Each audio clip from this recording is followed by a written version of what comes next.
Alhamdulillah Rabbil Alamin. Wassalatu wassalamu ala nabiyyina Muhammad. Toutes les louanges appartiennent à Allah, tabaraka wa ta'ala. Que les bénédictions d'Allah, le salut d'Allah, c'est sur le prophète Mohammed. Amma ba'd, ceci étant dit, donc mes frères, mes sœurs, salam alaikum. Bienvenue à vous tous dans cette nouvelle vidéo avec le frère Yassine de Birmingham. Ah bah les frères, on commence à avoir l'habitude de toi. Salam alaikum frérot. Wa alaikum salam wa rahmatullahi wa barakatuh mon frère. Mashallah. Comment vas-tu? Ça va, alhamdoulilah, barakallahu fik. Bah écoute, c'est toujours un plaisir, en espérant que ça se passe très bien, qu'Allah nous facilite. Amin, amin. Amin. Donc aujourd'hui, comme tu me l'as ordonné, non, je plaisante. Astaghfirullah. Comme tu me l'as plutôt suggéré, disons, on va évoquer la laïcité prétendue de Jésus, alayhi salatullah. Parce qu'aujourd'hui, on tente de nous faire croire que Jésus, paix sur lui, était laïque. C'est ce qu'on tente de nous faire croire dans les médias, assez souvent d'ailleurs. C'est pas quelque chose de rare, avec la fameuse phrase qui est très connue, rendez à César ce qui est à César et à Dieu ce qui est à Dieu. Alors ça, c'est quelque chose qui revient très, très, très souvent pour justement prétendre sa laïcité. Et c'est totalement faux. C'est un texte qui est complètement décontextualisé. Alors, si tu le permets, Yassine, je fais une petite intro justement sur cette décontextualisation. Et Bien ensuite, sûr. tu me corrigeras si j'ai tort. Parce que le spécialiste aujourd'hui, c'est toi. Moi, je suis. Je ne pense pas. Moi, je ne pense pas. Moi, je suis à ton service. Donc, de toute façon, je me suis un peu renseigné. Comme je t'ai dit, c'est un livre que je conseille à Issam Haït Yahya de l'idéologie islamique française, Nawa Édition. Donc, c'est un livre qui a été interdit, tu sais. En effet. Pourtant, il est génialissime et il n'a absolument rien à se reprocher. C'est justement pour cela qu'il est interdit. Allahu Akbar. Donc, en fait, Jésus, alayhi salatullah, Isa, ceux qui voulaient qu'il se fasse tuer, attraper par les Romains, ils lui ont tendu un piège. Voilà, je vais y arriver. Et ils lui ont posé la question suivante. Est-ce qu'on peut payer l'impôt à César, donc aux Romains? Et lui, il a tout de suite pénétré leur perfidie, il a tout de suite vu la ruse qu'il y avait derrière cela. S'il disait qu'on ne paye pas l'impôt, eh bien là, il aurait été perçu comme un rebelle contre l'Empire romain, etc. Et il aurait été condamné, attrapé, il aurait été vu comme un, comment on dit ça, un dissident, etc. Et s'il avait dit on paye l'impôt, eh bien, il aurait été aussi assimilé par les Juifs comme un traître. Donc, il était dans une position où il devait être très intelligent pour répondre. Et il a donc répondu cela, donner à César ce qui appartient à César et à Dieu ce qui appartient à Dieu, pour justement ne pas se faire piéger par cela, par cette question. Alors, j'espère que j'ai été clair, mais comme je t'ai dit, je ne suis pas un spécialiste et maintenant, je te laisse la parole. Barakallahu fik. Wafik Baraka, mon frère, merci à toi. Merci encore une fois pour l'invitation. J'espère que les gens de la chaîne n'en ont pas marre de moi, mais en tout cas, c'est très gentil de ta part, mon frère. Qu'Allah te garde et qu'Allah bénisse et garde chaque personne qui va voir, Amin, chaque personne qui va voir cette vidéo. Donc, en fait, tu as fait, je crois, la moitié de la vidéo à toi tout seul. Tu as beaucoup mieux compris ce passage biblique que la majorité des chrétiens d'aujourd'hui, et en particulier des chrétiens pro-Zemmour, et on va y revenir plus tard, qui ont une interprétation à l'opposé de l'interprétation logique de ce passage et de l'interprétation même de la tradition chrétienne. En fait, mon frère Michael, tu as donné l'interprétation des pères de l'Église. Je ne sais pas si tu le sais, les pères de l'Église ont dit exactement ce que tu viens de dire. Là, j'ai une compilation des pères de l'Église sur cette question. Saint Jean de Chrysostome, par exemple, parle de la malignité des Juifs dans ce passage. Et quand il... C'est qui Saint Jean? C'est qui ce personnage? Saint Jean Chrysostome, c'est un père de l'Église. D'accord. Donc c'est pas un compagnon de Jésus, mais l'équivalent, ça peut être des pères de l'Église, ça peut commencer à partir des Tabi'in, l'équivalent un peu chez nous. c'est-à-dire ce qui vient dans les 3 premiers siècles, le plus souvent, 3 premiers siècles après le départ de Isa, de Jésus, que la paix soit sur lui. Et lui, il a parlé il a utilisé les termes directement, et après on va expliquer, hein. Mais c'est juste pour répondre rapidement aux chrétiens qui accusent le Coran d'être antisémite. Quand le Coran dit les Juifs ont dit ceci, les Juifs ont dit cela, ce qu'on comprend, c'est que ce n'est pas l'ensemble des Juifs, c'est que c'est un groupe des Juifs. Et Saint Jean de Chrysostome dit la même chose. Il dit la malignité, ça veut dire le vice des Juifs, mais en parlant ici précisément d'un groupe de Juifs, les pharisiens, que tout le monde connaît. Oui, les pharisiens. Qui voulaient piéger Jésus, que la paix soit sur lui. Donc, ils ont voulu en fait utiliser contre Jésus, que la paix soit sur lui, ce que j'appelle la technique zémourienne. La technique zémourienne, c'est quoi? Zemmour, c'est le fils spirituel des pharisiens. C'est le fils spirituel des pharisiens. Pourquoi? Parce que si demain, Zemmour te reçoit, par exemple, dans un plateau, tu débats contre Zemmour. Imaginons, tout le monde, notre frère Michael Froment débat contre Zemmour demain. Zemmour, la première chose qu'il va faire, c'est qu'il va essayer de te mettre en porte-à-faux en te disant « Alors, Michael, la loi de Dieu ou la France ?» C'est ce genre de dilemme, en fait, qui, dans la majorité du temps, n'a pas lieu d'être, puisque surtout sur des questions, entre guillemets, pratiques. Dans 99% des cas, la loi française ne va pas à l'encontre de la loi de Dieu. Le fait qu'il faut rouler à 110 maximum en autoroute, ce genre de choses. Il n'y a pas de contradiction. Il y a des points où il y a des contradictions, c'est vrai, mais il n'y a pas de contradiction. Donc Zemmour, si demain il est face à toi, il va essayer de faire comme les pharisiens, de faire que tu vas donner une réponse qui soit va te mettre en prison, soit va te mettre en porte-à-faux avec tes frères et sœurs en islam. Donc ça, c'est la technique que les pharisiens ont voulu utiliser. Je me permets de lire le passage. C'est dans Matthieu, chapitre 22, versets 15 à 22. Évangile de Matthieu, qui est d'ailleurs très, très intéressant, parce que parmi tous les évangiles dits canoniques, c'est celui qui, entre guillemets, parmi les évangiles, je ne parle pas des épîtres, parmi les évangiles, c'est celui qui se rapproche le plus de l'islam. Donc, Matthieu 22, 15, je lis à partir de cette Bible que j'ai depuis plus de 10 ans. Alors, les pharisiens allèrent se consulter sur les moyens de surprendre Jésus par ses propres paroles. Donc ici, ils se sont consultés entre eux, les pharisiens, pour voir comment piéger Jésus. Ils envoyèrent auprès de lui leurs disciples avec les Hérodiens, qui dirent « Maître, nous savons que tu es vrai, et que tu enseignes la voie de Dieu selon la vérité, sans t'inquiéter de personne, car tu ne regardes pas à l'apparence des hommes. » Sur ce verset, un des pères de l'Église explique que c'est une des techniques des pharisiens, d'ailleurs qui revient souvent dans les évangiles, en faisant des compliments à Jésus, en essayant de flatter Jésus. Donc, ces gens-là essayent de flatter Jésus pour que Jésus les écoute. Donc, dans ce cas-là, c'est ce qu'ils ont essayé de faire, et c'est Saint Jérôme qui le dit. Cette question, si flatteuse mais pleine de fourberie, tendait à provoquer de la part du Sauveur, cette réponse qu'il craint plus Dieu que César. Donc ici, il est clairement dit, de manière claire, par Saint Jérôme, et on le voit par le texte, qu'ils ont essayé de le flatter, en lui disant maître. Maître qui est l'équivalent de rabbi, de shir chez nous. Donc en lui disant maître. Donc ils lui ont dit, maître, nous savons que tu es vrai, et que tu enseignes la voie de Dieu selon la vérité, sans t'inquiéter de personne, car tu ne regardes pas à l'apparence des hommes. Dis-nous donc ce qu'il t'en semble. Est-il permis ou non de payer le tribut à César? Puisqu'il y avait une divergence entre les Juifs. Certains disaient on paye le tribut à César parce que César, malgré tout, nous protège la cité et nous permet de vivre paisiblement. Donc, il y avait des Juifs qui avaient cette interprétation et d'autres qui disaient non, c'est payer des impôts, donner de l'argent à un régime impie.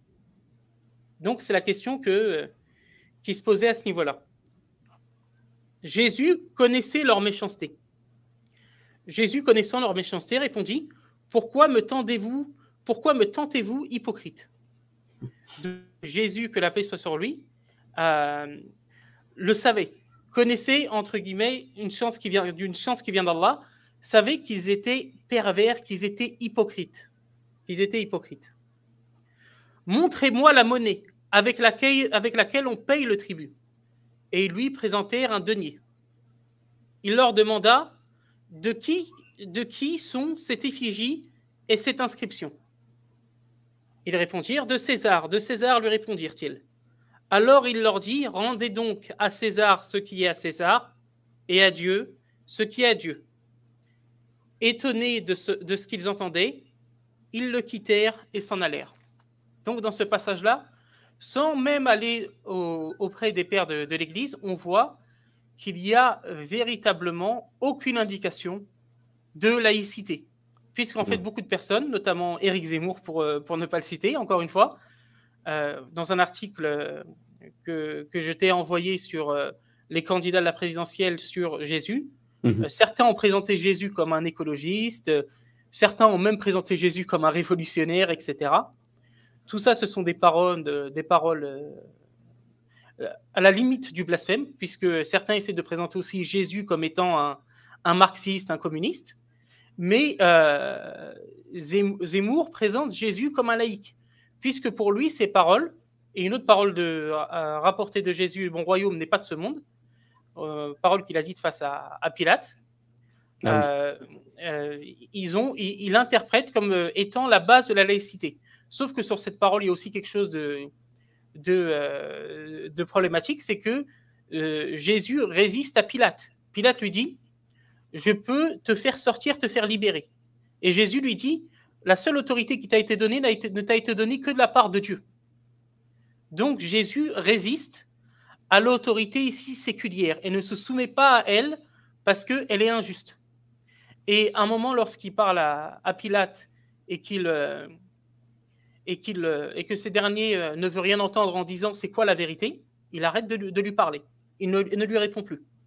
Donc on voit que l'attitude de Jésus, que ce soit dans ce passage ou dans un autre que Zemmour a cité, sont au total à l'opposé complet de la vision moderne, libérale, pas au sens économique mais au sens philosophique, la vision libérale de Jésus comme étant désolé de dire ça, mais c'est vraiment ce qu'ils disent, c'est vraiment comme ça qu'ils le présentent, de Jésus comme étant un joyeux hippie, prêchant non pas l'évangile, mais la paix et la laïcité. Et on voit ici que ce n'est pas le cas. Ah oui, c'est pas le cas. Hein. Pourtant, les textes, ils sont... Ici, quand même, les textes, ils sont clairs. Mais comme tu l'as dit, depuis toujours, les chrétiens étaient d'accord pour dire que Jésus n'était pas laïque, c'est-à-dire qu'il y avait des lois. C'est-à-dire les chrétiens ont des lois à la base à appliquer. Ils ont le droit canonique. Les chrétiens ont le droit canonique qui, sur certains aspects, en fait, ressemble à la charia. Mais sur les aspects, pas exactement des mu'amalat, mais des aspects, pas de la vie en société, mais les aspects de la vie familiale. D'ailleurs, dans les États islamiques, notamment à l'époque de l'Empire ottoman, les chrétiens avaient leurs propres tribunaux ecclésiastiques. Et parfois, leurs tribunaux étaient tellement sévères au niveau des femmes, notamment au niveau du divorce, que des femmes chrétiennes ou juives, mais plus précisément ici chrétiennes, allaient voir les tribunaux islamiques pour être jugées par une... mais oui, ils ont leur loi. Et les chrétiens d'aujourd'hui contemporains en ont conscience ou ils ont vraiment, ils se sont désavoués de ce passé? Ça dépend desquels. Il y a plusieurs catégories. Il y a une catégorie qui s'est désavouée, qui a dit clairement, et celle-là, elle est dans l'herméneutique de rupture, que dénonce Benoît XVI par ailleurs. Là, je parle surtout pour les catholiques, après je viendrai pour le reste des chrétiens.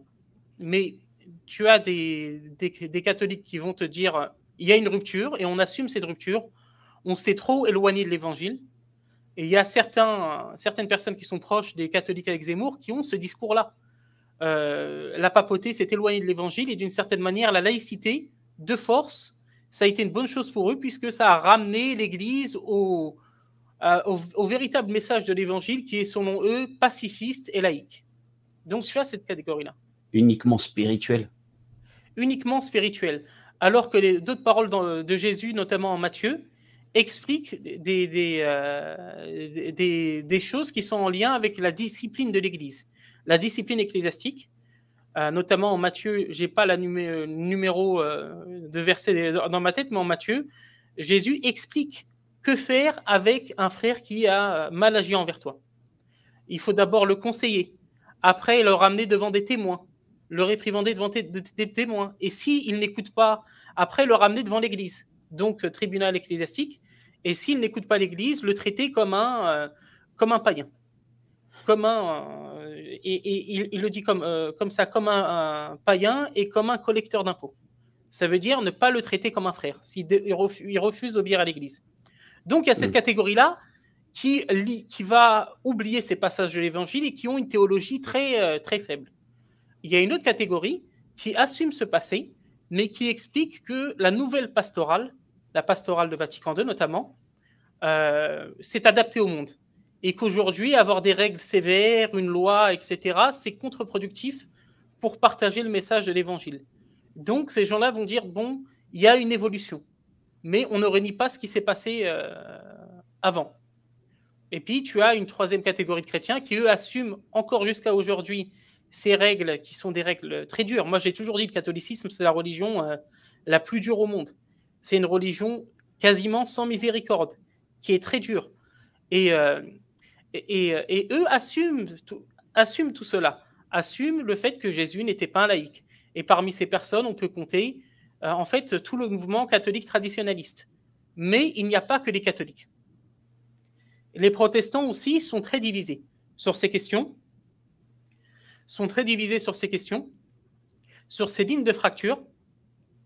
Il faut savoir que le protestantisme est très, très divers, et il y a beaucoup de protestants qui interprètent comme Zemmour ces passages de l'Évangile. Ça, c'est les protestants libéraux, souvent des protestants historiques, comme les protestants luthériens, par exemple. La majorité des luthériens sont des libéraux.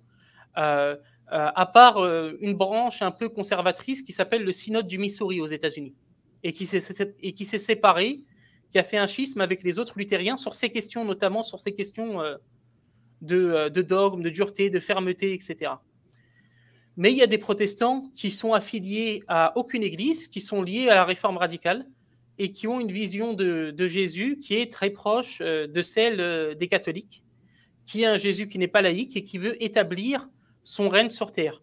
On a par exemple parmi ces protestants ceux qui sont véritablement les fondateurs des États-Unis d'Amérique, les pères pèlerins, the Pilgrim Fathers, les pères pèlerins Pilgrim Fathers qui étaient donc très conservateurs et qui, lorsqu'ils ont atterri à Plymouth, ils ont débarqué à Plymouth, malgré qu'ils n'étaient pas totalement majoritaires, ont toujours voulu instaurer une sorte de théocratie chrétienne en se basant sur l'Évangile.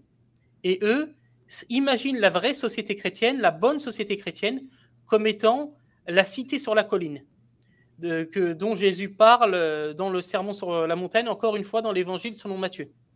Donc il y a des protestants américains qui ont cette vision anti-laïque de Jésus et qui pensent qu'il ne doit pas avoir de laïcité aux États-Unis, que les États-Unis devraient devenir une théocratie chrétienne, et que l'Amérique, en fait, c'est une sorte de nouvel Israël, et qu'eux se considèrent comme les nouveaux enfants d'Israël, et que l'Amérique doit être, selon eux, la cité sur la colline, la cité chrétienne parfaite. Donc, désolé pour l'explication, il y a énormément de sous-divisions parmi eux. Les orthodoxes aussi, il y a une sous-division entre eux. Il faut savoir que les orthodoxes ont été touchés également par le modernisme, il n'y a pas que les catholiques. Et eux ont une vision, certains s'attachent à des décrets des empereurs chrétiens qui étaient approuvés par les métropolitains orthodoxes, il me semble, qui étaient approuvés par les ecclésiastiques orthodoxes, donc qui sont contre la laïcité. D'autres estiment que l'orthodoxie orientale est compatible avec la laïcité. Donc c'est vraiment une question un peu compliquée. Donc, pour revenir à la France, en France, on a toujours eu des catholiques qui étaient anti-laïques, intrinsèquement anti-laïques, et avec la Révolution française, il y a eu, en même temps que la Révolution française, il y a eu cette sortie de la laïcité de l'Église. Mais je pense qu'en même temps, il y a eu un massacre des catholiques qui étaient encore accrochés à à ce Jésus réel, quoi, qui n'est pas laïque. En fait, oui, il y a eu le massacre des Vendéens, il y a eu les mariages républicains, des pratiques atroces. Le fait d'attacher des prêtres et des laïcs, il me semble, les attacher ensemble et de les jeter à l'eau pour qu'ils se noient. Des pratiques absolument qui sont... Je n'utiliserai pas certains termes pour éviter d'avoir des problèmes au niveau judiciaire avec certaines organisations, mais ce n'est pas loin du génocide. Et on parle de beaucoup de massacres dans le monde qui sont terribles et qui sont produits dans l'histoire, mais ça, le génocide vendéen, on en parle très peu. On en parle véritablement très peu. Et oui, ils ont été tués parce qu'ils ont été fidèles à cette vision-là de Jésus, notamment certaines carmélites qui ont été tuées par notamment des carmélites, c'est des bonnes sœurs qui ont été tuées par les républicains au début de la Révolution, avec une vieille dame notamment qui a été tuée par les républicains, des massacres terribles, et elles sont enterrées, d'ailleurs à Paris, il y a beaucoup de catholiques qui voient cela comme un lieu de rappel historique de ce que la République leur a fait subir, véritablement. Ce que le monde musulman ne leur a jamais fait subir par ailleurs. Ah oui, oui. Et donc en fait, moi, comment dire ça? Souvent, on entend, tu sais, les valeurs de la République, patati et patata. Donc, forcément, quand on entend ça, quand on va au fond des choses, on revient à la révolution, dite Révolution française, et on impose du moins, on essaye, on distille l'idée que les musulmans, bah, ils doivent, quand ils entendent ça, ils doivent dire ouais, ok. Mais c'est aussi le cas de beaucoup de catholiques qui connaissent leur histoire, c'est-à-dire qu'ils savent très bien, pertinemment, que cette révolution, cette république, bah, leur a fait beaucoup de mal, en fait. Absolument. Et même si ces catholiques peuvent ne pas nous aimer, combattre l'islam, parce que la plupart des catholiques fervents combattent l'islam, c'est un fait. Comme nous combattons le dogme théologiquement du christianisme. Malgré tout, ceux qui sont sincères et honnêtes parmi eux ne peuvent pas nous reprocher à nous de ne pas se plier à la République maçonnique. Parce qu'en tant que musulmans, on respecte les lois du pays, on est de bons citoyens, mais notre idéologie, c'est pas la République. Dieu passe avant la République. Et les chrétiens qui sont sincères, les catholiques qui sont sincères sur cette question, au contraire, ils nous admirent, ils nous respectent. Ils se disent, les musulmans sont les seuls qui sont encore véritablement debout et qui ne se laissent pas faire par cette tyrannie républicano-maçonnique. Ça me rappelle un peu Sarkozy quand il disait la France, tu l'aimes ou tu la quittes. Ça vise les musulmans, hein, principalement, hein. C'est-à-dire tu es obligé de l'aimer, tu es obligé de te soumettre à son dogme ou tu la quittes, hein. C'est-à-dire il y a vraiment une idée qui est que le musulman, il n'a pas le droit de réfléchir, d'avoir ses propres positions, il doit être intellectuellement asservi. Et forcément, tu as des racistes, des islamophobes qui reprennent ça et qui disent « ouais, à Rome, on fait comme les Romains », tu connais toutes ces expressions. Mais ça ne viendrait pas à l'esprit de ces individus que tu as beaucoup de catholiques qui sont encore attachés, comme tu l'as dit, au vrai Jésus, hein, allez, salatullah. Bon, attention, on met des guillemets, hein, parce que Jésus, c'est pas le Fils de Dieu, on se comprend très bien. Hein. Absolument, c'est-à-dire au niveau politique. Oui, voilà. Et on leur dit pas, et beaucoup sont donc des catholiques français de souche, hein, on leur dit pas, ouais, t'aimes pas la France parce que t'es pas pour la laïcité, donc tu la quittes. On leur dit pas ça, tu vois. Mais ils vont leur dire bientôt. C'est possible, c'est possible. Et ça commence parce qu'ils ont fait beaucoup d'articles de presse contre l'église Saint-Nicolas de Chardonnay. Pourquoi ? Ils les ont laissés tranquilles pendant un certain temps, ces catholiques, parce qu'ils se sont dit, bon, le problème, c'est les musulmans, ils sont plus nombreux, le catholicisme est en train de s'éteindre. Sauf qu'il y a eu un renouveau catholique qui est réel, une partie qui est un peu, qui est due à en fait un rejet identitaire de l'islam, mais en faisant ce rejet identitaire, en revenant vers le catholicisme, petit à petit, ils sont devenus de plus en plus pratiquants. Et donc, ils vont finir comme nous, les catholiques. S'ils pensent cette histoire des catholiques qui soutiennent la laïcité républicaine face à l'islam, C'est un peu comme l'histoire de deux gamins qui se font victimiser par une racaille, et l'un s'est fait frapper plus fort que l'autre. À un, il lui manque 5 dents, l'autre, il lui manque 10 dents. Et celui à qui il manque seulement 5 dents, il se moque de celui à qui il manque 10 dents, en disant, regarde comment il t'a bien massacré. Et c'est absolument pas logique. C'est absolument pas logique. Les catholiques doivent comprendre que, certes, ils nous attaquent beaucoup, la franc-maçonnerie, la laïcité maçonnique. Aujourd'hui, on est attaqués. On est les premiers attaqués. Mais demain, ce sera eux. Ils l'ont fait par le passé, ils sont capables de le refaire demain. Et la seule chose qu'ils demandent, et à chaque fois, à chaque nouvelle bataille, parce que Manuel Valls a dit, il nous faut une laïcité de combat. Ils le voient comme un combat. Et à chaque nouvelle bataille, leur exigence augmente. Ça augmente de plus en plus, ça augmente de plus en plus, ça augmente de plus en plus. Avant, pour les catholiques, il fallait accepter la constitution civile du clergé. Après, il aura fallu accepter autre chose. Ils ont accepté la République avec le grand ralliement de Léon XIII, on leur a demandé autre chose, etc., jusqu'à ce qu'ils disparaissent. Et honnêtement, c'est ce qui risque de se passer pour eux, s'ils ne comprennent pas que, même s'ils nous détestent, parmi ceux qui nous détestent, on est des alliés objectifs face à la maçonnerie républicaine, tout simplement. Et oui, quand Sarkozy, je me rappelle la phrase « La France, tu l'aimes ou tu la quittes », j'ai une chose à dire à Sarkozy. Une chose claire à lui dire à lui et à tous et aux autres francs-maçons de l'anti-France. Ces personnes-là représentent l'anti-France. Ils détestent la France pour ce qu'elle est réellement, parce que la France de base est catholique. Elle est royaliste. Et ils la détestent, cette France-là. Donc, c'est à eux que je renvoie l'invitation. Vous n'aimez pas la France, vous aimez la République. Donc, si vous n'aimez pas la France, n'hésitez pas à quitter un pays que vous n'aimez pas. C'est ce que je dis à Sarkozy, c'est ce que je dis à cette classe politique. Un musulman est beaucoup plus proche des valeurs de la France traditionnelle que vous. Un musulman conservateur, converti à l'islam, de souche comme mon frère Michael, a beaucoup plus sa place en France que Nicolas Sarkozy. Et ça, je le dis clairement. Et quelqu'un d'honnête le reconnaîtra. Quelqu'un, s'il est honnête, le reconnaîtra. C'est bon. Il y a des petits trucs à dire, tu vois, mais ça sera un grand sujet. Parce qu'à partir du moment où tu deviens musulman, il y a beaucoup dans la France actuelle. Hein. Il y a bien sûr, moi je parlais de la France conservatrice traditionnelle d'avant. Après, sur ce point, je pourrais te répondre.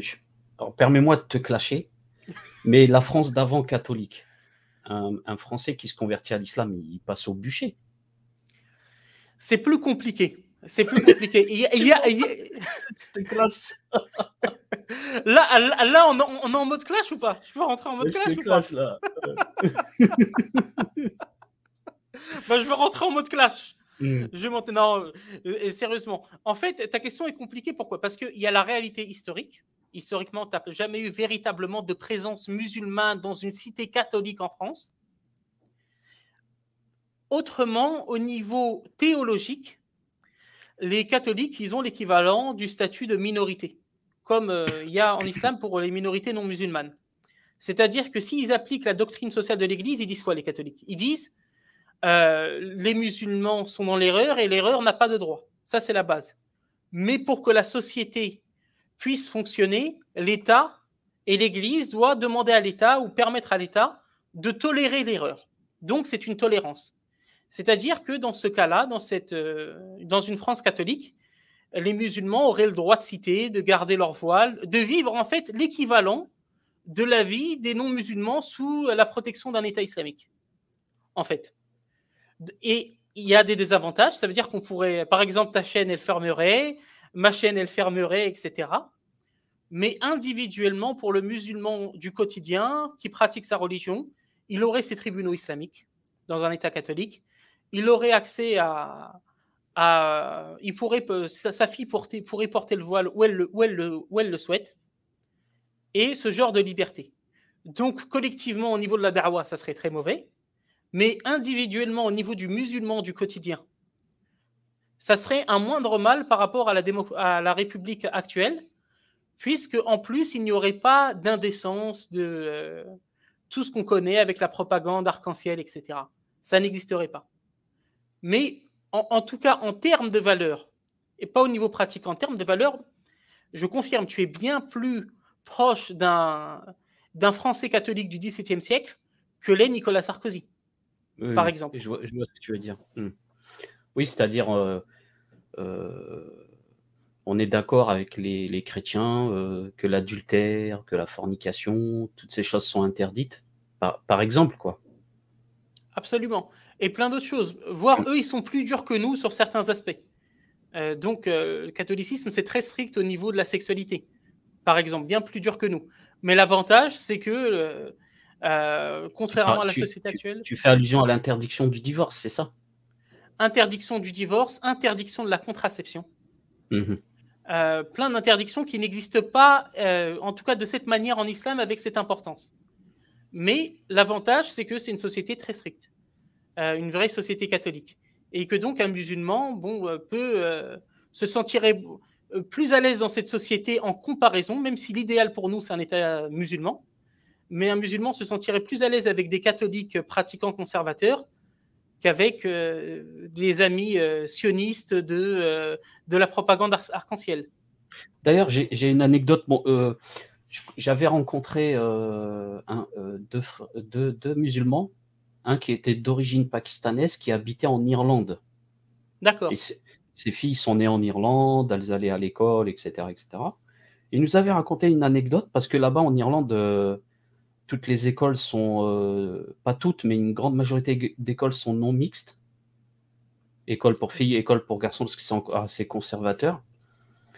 Et il avait 2 filles qui étaient dans une classe et quand le professeur rentrait, elles mettaient leur voile et la directrice a demandé à ses filles: «Pourquoi vous mettez le voile dans ce cours-là et pas les autres?» Elle a dit, et les 2 filles ont répondu, alors ça date des années 90, parce qu'en fait, l'enseignant, c'est un homme. Quand c'est une Mmh. femme, on met pas le voile, on le retire en classe, et quand c'est un homme, on le met, et la directrice a fait virer le prof. Alors, le frère a dit: J'ai pas demandé ça, moi, personnellement, j'ai pas voulu ça». Mais c'est venu de la directrice elle-même. Pour te dire, alors, bien sûr, nous, les musulmans, on ne veut pas imposer. On veut juste que les choses soient respectées, c'est tout. On Tout veut à pas fait. imposer que le prof soit viré ou des choses comme ça. Absolument Mais pas. c'est juste pour te démontrer la mentalité, comment, c'est, la différence avec la France, c'est le jour et la nuit. L'Irlande, honnêtement, les Irlandais, et encore, je vais te choquer, sache qu'ils sont en phase de déchristianisation violente Ah et en ouais. phase de libéralisation au niveau des mœurs. Il faut le Donc savoir. ça Même comme s'empire, ça. ça s'empire. Et même comme ça, que ce soit au niveau de la moralité ou de la liberté religieuse, les Irlandais restent largement au-dessus des Français. Bon, ils sont d'une très grande gentillesse. Je ne dis pas que les Français ne sont pas gentils. Il y a des Français formidables avec qui on s'entend très bien.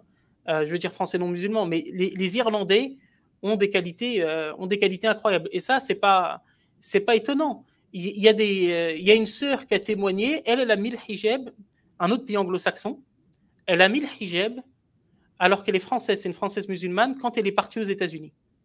Alors qu'elle était dans une famille chrétienne très pratiquante et dans la région de la Bible Belt, de la ceinture de la Bible. Et elle n'est pas la seule. Donc c'est pour te dire à quel point, parce que là-bas, elle se sentait libre de le porter. Il y en a même une qui a fait un stage là-bas, toujours dans cette zone très chrétienne, et qui a expliqué à quel point les gens étaient gentils avec elle.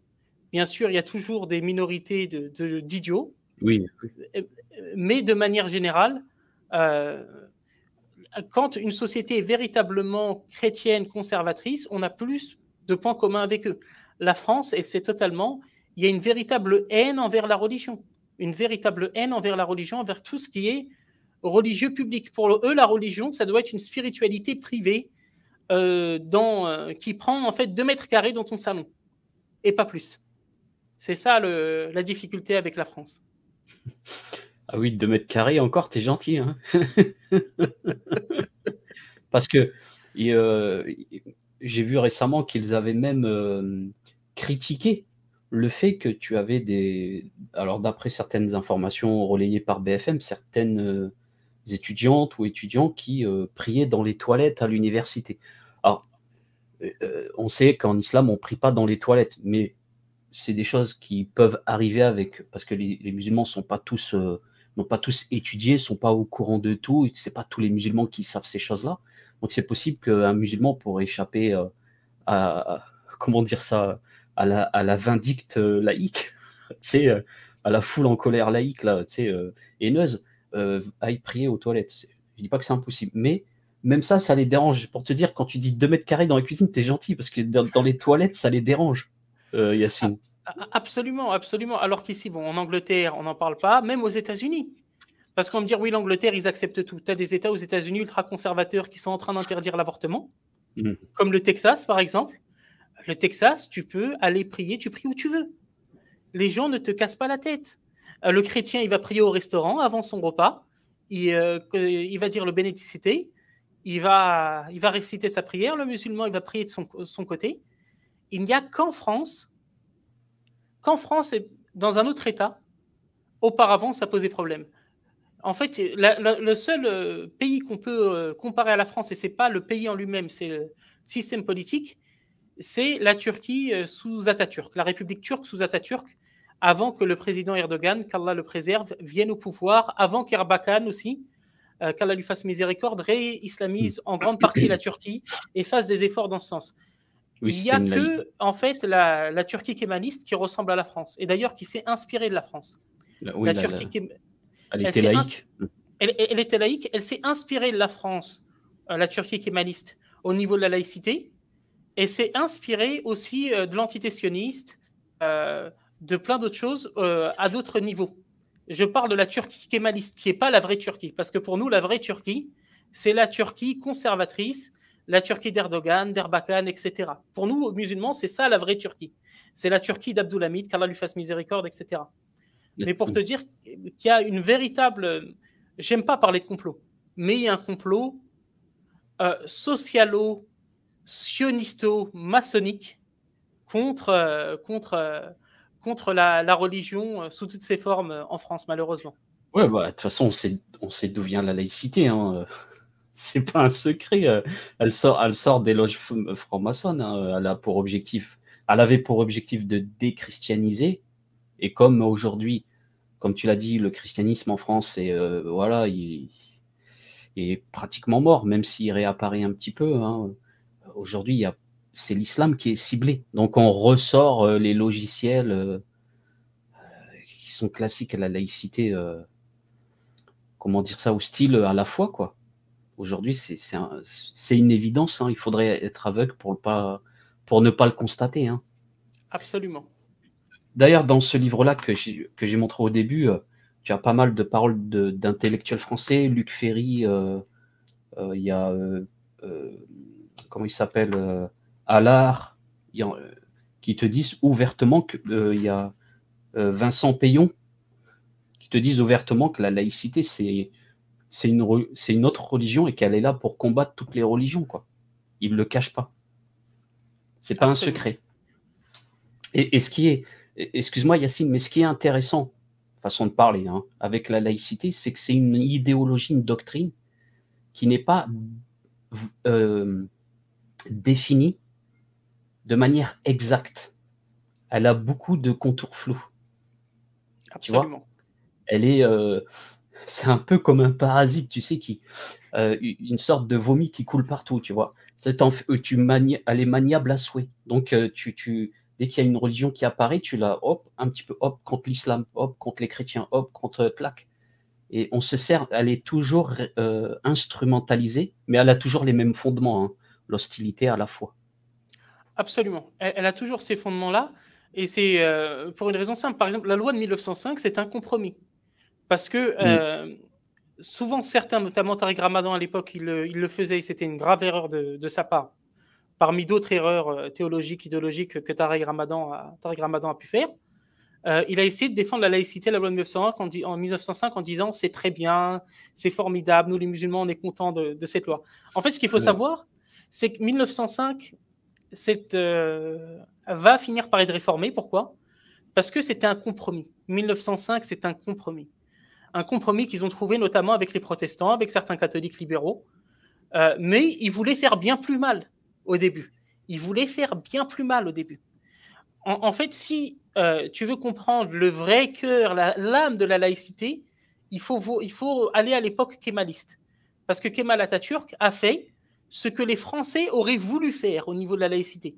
Il est parti encore plus loin que ce qu'ils ont fait, mais que Luc Ferry et d'autres auraient voulu faire s'ils l'avaient pu. Donc, ce qu'il faut voir, c'est que c'est un compromis, la loi de 1905. C'est un compromis. Oui. À l'époque, il ne pouvait pas le faire parce qu'il y avait encore un peu trop de... Disons, il y avait encore une présence catholique et puis un sentiment en France qui aurait pris le parti des catholiques s'ils avaient été massacrés massivement, quoi. Donc, mais ils y sont allés par étapes. Tout à fait. Ils sont allés par étapes en infiltrant aussi l'Église catholique. Moi, de plus en plus, je crois à la thèse de l'infiltration au sein de la maçonnerie au sein de l'Église catholique. Pour moi, c'est évident et à plein de niveaux. Et ils essayent de faire de même avec nous, les musulmans. Sauf que leur infiltration sionisto-maçonnique ne prend pas chez nous, alhamdoulilah. Ghaleb Benchir, voilà. Ça c'est le bon exemple parce qu'on le voit faire des conférences dans des... Comment ils appellent ça ? Des temples de la franc-maçonnerie ? Des loges plutôt, excuse-moi, des loges francs-maçons. On le voit avec ses copains francs-maçons. Et il est accueilli à bras ouverts, hein, comme ça. Ça va, Roya ? Bon, bref. Qu'Allah le guide, mais c'est très grave. Moi, je souhaite la guidance parce que c'est de la mécréance d'être avec ces gens-là, avec les francs-maçons. Je ne dis pas qu'il est sur lui personnellement, mais c'est de la mécréance. C'est très grave. Ah, tu me connais, Yacine, tu sais ce que je dis de Ghaleb Benchir. À partir du moment où il a qualifié Shari'atullah Tartufri, il n'y a plus photo. Hein. Bah, non, ça, c'est un acte de mécréance clair et net et sans ambiguïté. Tu voulais peut-être revenir sur Éric Zemmour par rapport à ce que tu as dit, son utilisation de cette falsification du sens de la laïcité qu'il attribue donc à Jésus, alayhi salatullah. Sa manipulation totale qui est en contradiction avec toute l'histoire de l'Église catholique. C'est absolument incroyable. Et en fait, Éric Zemmour, c'est un libéral, pas au sens économique, là je ne parle pas du sens économique, au sens philosophique. C'est quelqu'un qui pense qu'on peut tout réinventer. Moi, au XXIe siècle, en 2022, je peux mieux comprendre des textes qui datent de plus de 2000 ans, mieux que toute l'histoire de l'humanité, musulmans, chrétiens réunis. Donc, c'est assez incroyable. Éric Zemmour, lui, pense que Jésus, c'est la laïcité, et que, puisque pour lui, il voit Jésus plus comme étant dans le camp du catholicisme et du christianisme, au niveau anthropologique, il voit plus dans ce sens-là. Par ricochet, il voit le catholicisme comme une religion laïque, alors que c'est l'inverse. Éric Zemmour a dit le génie de la laïcité, c'est le génie du catholicisme, c'est la laïcité. Mmh. Mais pour Éric Zemmour, c'est la même chose. La laïcité, le catholicisme, c'est la même chose. Mais le génie du catholicisme, c'est la laïcité. D'ailleurs, ça m'étonnerait beaucoup que Zemmour ait l'audace d'attribuer les mêmes propos à Moussa, à Moïse, alayhi salatullah. Je lui lance un petit défi. Il en est capable. Il en est capable. Ouais. Il a dit que Saint Louis est le premier roi juif de France. Ouais, mais bon, je ne sais pas s'il aurait l'audace de mentir sur... Bon, il a eu l'audace de mentir sur Isa, alayhi salatullah, Jésus, comme tu l'as dit, mais Moussa, peut-être qu'il y aurait un peu plus de pudeur, qu'il l'attraperait, un minimum de pudeur, qu'il l'attraperait au corps et qu'il lui dirait non, mais là, tu vas peut-être un peu trop loin, calme-toi. Il est possible en effet que ses amis de la synagogue, puisqu'il fréquente une synagogue, même s'il ne croit pas en Dieu, il a une vaisselle cachère et non cachère, ce qui est son droit le plus strict. Bien sûr, bien Il sûr. fréquente la synagogue, ce qui est son droit le plus strict. Mais s'il tient des propos équivoques sur Moïse, que la paix soit sur lui, je pense qu'il pourrait se faire reprendre par certains de ses coreligionnaires, qui l'ont déjà repris par ailleurs, et qui ont remis en cause son attachement à la judaïté. D'ailleurs, ce qu'on lui reproche pas, hein, comme tu l'as dit, nous, voilà quoi. Sa vaisselle cachère et sa vaisselle pour Goy, c'est peut-être ce qui l'a inspiré lorsqu'il a inventé, avant les élections, hein, ce mensonge qu'il y aurait dans les universités des lavabos pour musulmans, réservés aux musulmans, et des lavabos réservés aux mécréants, etc. Bon, bref. Zemmour, quand même, c'est un sacré comique, mais quand même, ça marche, hein. Il y a beaucoup de gens qui gobent on est à une époque assez fantastique, hein. Il y a beaucoup de gens qui gobent les mensonges de Zemmour, du soviétique Zemmour, et qui écoutent ces mensonges. Et Zemmour, bon, comme on le rappelle, on va pas parler de gauche ou de droite, mais Zemmour, c'est le fils spirituel de Staline. Ça, on le sait, c'est le fils spirituel de Staline. Donc, Éric Zemmour, cette épave soviétique imbibée d'alcool, lui attaque Jésus, que la paix soit sur lui. Parce que, désolé de parler comme ça, moi, en tant que musulman, j'aime Isa alayhi salam, j'aime le Christ, que la paix soit sur lui. Et dire que Jésus, c'est un laïc, comme il l'a dit, on va revenir sur ses propos et en quoi ils contredisent même la tradition chrétienne. Dire cela, c'est insulter Jésus. C'est comme ceux qui disent que Jésus est un communiste. C'est pas possible de dire des choses comme ça. C'est absolument pas possible. C'est une injure envers Jésus, que la paix soit sur lui. Et donc, Éric Zemmour a réussi à convaincre certains catholiques. Il y a des groupes, les catholiques avec Zemmour. Et j'ai déjà parlé avec certains d'entre eux. Ils sont capables, pour défendre Éric Zemmour, de jeter toute la tradition chrétienne derrière eux. Pidis, il compte plus. Il était quand il a écrit Vehement Ternos, il était sûrement en état d'ivresse. Quand on écoute ces gens-là. Pour eux, le nouveau pape, c'est Zemmour. Le nouveau pape, pour eux, c'est Zemmour, tout à fait. Voilà. Et Zemmour, on va refaire le portrait de Zemmour théologiquement. Zemmour avec sa théologie de comptoir, sa théologie de PMU, sa théologie de bistrot. Donc, il contredit la tradition chrétienne. On a cité les pères de l'Église. Maintenant, sur le concept même de laïcité et d'un christianisme qui serait un christianisme peace and love, qui serait un christianisme compatible avec la République maçonnique, compatible avec les idéaux des droits de l'homme, au sens maçonnique du terme. Pas les droits que Dieu a donnés aux hommes, mais les droits que les maçons veulent donner aux hommes, puisque eux se prennent pour Dieu. Premièrement, il y a Augustin, Saint Augustin, qui vivait à l'époque dans ce qui est aujourd'hui l'Algérie. Donc peut-être que c'est un peu trop suspect pour Zemmour. Peut-être que Saint Augustin a été islamisé avant l'heure, j'en ai aucune idée. Mais Saint Augustin, lui, est contre la liberté religieuse, qui est une des bases de la laïcité. Puisque la laïcité, c'est quoi? C'est que l'État ne s'occupe pas de la religion. Et inversement. Saint Augustin a lu le passage en Luc 14, 23 sur la parabole des noces, où il est dit « Contrains-les à y entrer, afin que ma maison soit pleine ». Luc 14, 23. Il l'a lu comme étant une incitation à forcer les hérétiques, dans ce cas les donatistes, dans le cas précis du contexte de l'époque de Saint Augustin, de son interprétation.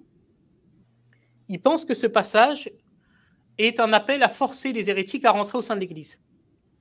Donc, les faire rentrer de gré ou de force. Puisqu'il explique dans une lettre qu'ils vont peut-être rentrer au début par contrainte, mais par la suite, ils vont avoir la foi.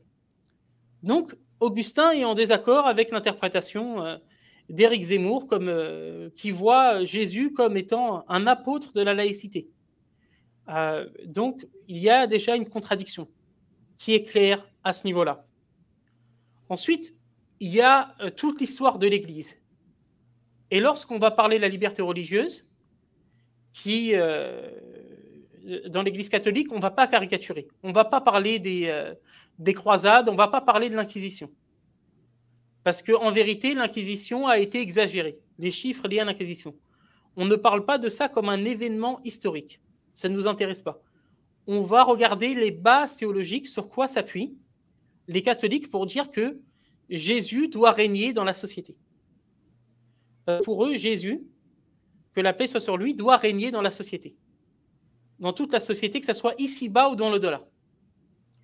Et pour eux, Jésus doit régner ici-bas à la société avec l'aide de l'Église militante. Puisque pour les catholiques, il y a ici-bas l'Église militante, donc l'Église qui se bat, etc., comme son nom l'indique, et dans l'au-delà, l'Église triomphante, celle qui a réussi sa mission et qui a été sauvée, etc., et admise au paradis.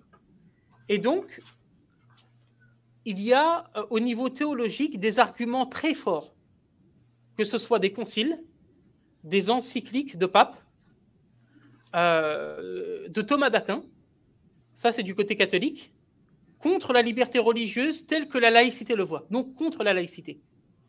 Et ces arguments se retrouvent même chez certains pères de la réforme protestante. Et on va y venir à la fin. Au niveau des arguments de Thomas d'Aquin n'aurait jamais compris cette phrase, n'aurait jamais pu comprendre rendez à César ce qui est à César et à Dieu ce qui est à Dieu, de la manière dont Éric Zemmour le comprend. Pourquoi ?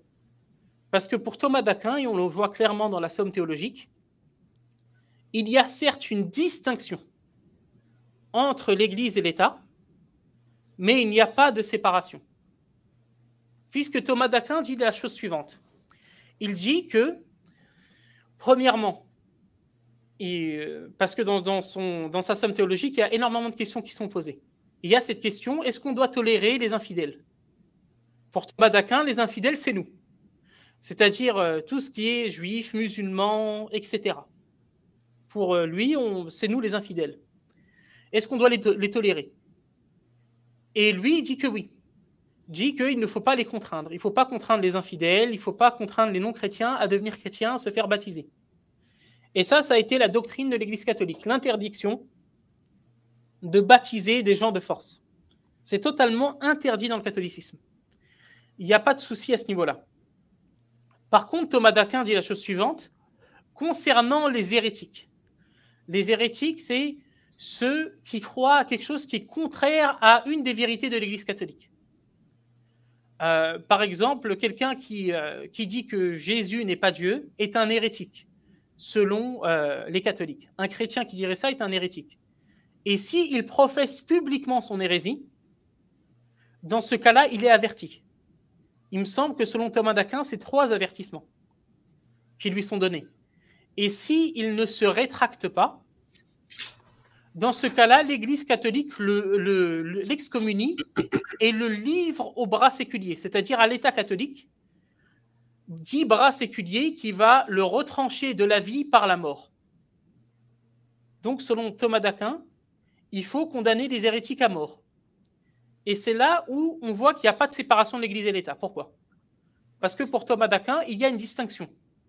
Le pouvoir temporel est distinct du pouvoir spirituel. Ce n'est pas le même. Le pape, ce n'est pas le gouverneur, etc. Et ça, bon, c'est aussi en réfutation au césaropapisme, qui voyait les 2 figures n'être qu'une. Mais là, sur ce sujet, il y a une distinction. Mais dans les faits, cette distinction n'est pas séparation. Pourquoi ? Parce que Thomas d'Aquin dit que l'Église doit livrer l'hérétique. Il doit le livrer aux autorités séculières. Il doit le livrer aux autorités séculières qui vont le condamner à mort. Et certains catholiques m'ont déjà répondu en me disant « Mais regardez, il y a une séparation dans les faits. » Non, il n'y a pas de séparation, c'est une distinction. Tout comme il n'y a pas de séparation entre le gouvernement et les services secrets. Je vais utiliser cette analogie. Demain, le gouvernement américain veut se débarrasser de quelqu'un, comme ça s'est fait, le gouvernement, l'État, je parle bien de l'État américain, qui est un État scélérat, qui a combattu les musulmans, on sait bien avec la politique étrangère américaine. L'État américain, il y a une distinction entre la branche fédérale, entre la Maison-Blanche et la CIA. On est d'accord. Il y a une distinction. Mais dans les faits, il n'y a pas de séparation. Parce que demain, si l'État américain veut se débarrasser de quelqu'un, il envoie le dossier à la CIA, qui va régler le problème pour lui. Comme ils l'ont fait, que ce soit pendant la guerre froide ou dans d'autres périodes de l'histoire. Et donc, là, c'est pareil au niveau de l'Église catholique. L'Église catholique se voit comme distinct, qu'il y a une distinction avec l'État, mais c'est elle qui donne des ordres à l'État. C'est le spirituel, selon les catholiques, qui doit soumettre le temporel sur les questions strictement liées au sort du salut des âmes. C'est-à-dire que l'Église catholique dit la chose suivante. Tout ce qui concerne les travaux, la gestion de la vie de la cité, tout ce qui concerne tout ça, l'État s'en occupe. Ce n'est pas du ressort de l'Église catholique. L'État s'en occupe. Comment faire les travaux de voirie, etc., c'est l'État qui s'en occupe. Par contre, tout ce qui touche à la morale, c'est-à-dire à éviter l'indécence et à préserver la foi des gens, cela concerne l'Église catholique, et l'Église catholique peut agir comme elle l'a fait par exemple lors du 4e concile du Latran. Ou le 4e concile du Latran, qui est un concile œcuménique. Concile œcuménique, c'est quand tous les évêques de la terre sont réunis par le pape, sont convoqués par le pape. Dans ce concile du Latran, ce 4e concile du Latran, l'Église catholique ordonne nommément aux princes séculiers d'exclure les hérétiques. C'est-à-dire de ne pas les tuer cette fois-ci, mais de les déporter, de les exclure de leur terre. Et elle le demande. Et elle dit dans ce concile, si ces princes séculiers ne le font pas, ils peuvent être excommuniés. Et en étant excommuniés, leur terre appartiendra à quelqu'un d'autre, qui lui voudra bien appliquer la loi de l'Église. Et tout ça est basé sur un principe qui est simple, qui a été un peu expliqué et codifié par Pie XI dans Quas Primas, et on va revenir après sur l'encyclique Quas Primas, mais qui est bien plus ancien que ça. C'est le principe du Christ roi. Pour les catholiques, le Christ est le roi des sociétés humaines, des sociétés chrétiennes. Et ces dites sociétés doivent lui être soumises. Et si tu me le permets, mon frère, je vais lire un passage qui vient de cette revue que tu avais vue sur mon bureau, je crois, quand tu m'as rendu visite à Birmingham. Je ne sais pas si tu te rappelles, c'est Fidélitaire. Oui, je me rappelle. Fidélitaire, donc, c'est un magazine de la Fraternité Saint-Pédis. Je vais donner les références. En date de mars, c'est le mars-avril 2016, de mars-avril 2016. Et eux, dans ce passage, démontent totalement la doctrine zémourienne. Parce qu'en vérité, personne n'a eu cette doctrine que Zemmour a comme voyant Jésus comme étant un apôtre de la laïcité. C'est pour ça que j'appelle cette doctrine du Jésus laïque la doctrine zémourienne. Et il dit la chose suivante sur la liberté religieuse et par ricochet sur la laïcité, la séparation de l'Église et de l'État. Une impiété aux yeux de la foi. Après avoir réfuté la liberté religieuse grâce à la simple raison naturelle, il nous faut rappeler ce qu'en dit la foi catholique et par conséquent l'Église. La liberté religieuse est parfois présentée comme une invention chrétienne. Ça, c'est un peu comme Zemmour, qui présente la laïcité comme une invention chrétienne. Les pères de l'Église l'auraient demandé d'abord aux empereurs persécuteurs des premiers siècles de notre ère, puis aux empereurs chrétiens suivants. Ils auraient désapprouvé l'interdiction des cultes païens, hérétiques et juifs prononcés par les autorités civiles. L'union de l'Église et des États, surtout à l'époque médiévale comme dans l'empire de Charlemagne, serait abusive, s'écartant de l'Évangile et de la tradition chrétienne primitive. Que penser de cette théorie ? Je relis ce passage, et là, c'est du Éric. Là, il critique les gens qui disent ça, donc il critique Éric Zemmour par ricochet. L'union de l'Église et des États, surtout à l'époque médiévale, comme dans l'empire de Charlemagne, serait abusive, s'écartant de l'Évangile et de la tradition chrétienne primitive. Donc, c'est ce que Zemmour dit, et ses amis. Que penser de cette théorie ? Et là, ils disent la chose suivante. Conformément aux prophéties sur le trône de David, Isaïe chapitre 9, versets 6 à 7, il régnera sur terre, Jérémie 23, 5, Jésus-Christ a affirmé son pouvoir royal sur la cité. Je suis roi, Jean 18, 37. Ayant tout pouvoir sur terre, Matthieu 28, 18. Les apôtres confirment, il doit régner sur ses ennemis, Première épître aux Corinthiens, chapitre 15, verset 25. Roi des rois et Seigneur des seigneurs, Apocalypse, chapitre 1, verset 5. Je rappelle qu'il pense que Jésus est Dieu. Que tirent les pères de l'Église de telles affirmations? Ceux des premiers siècles insistent certes sur la liberté de l'acte de foi, spontané et venu du cœur, donc interdiction de forcer quelqu'un à croire, mais reconnaissent à l'État le droit de forcer extérieurement la profession de telle croyance ou d'empêcher tel culte. Il peut orienter le choix religieux des âmes.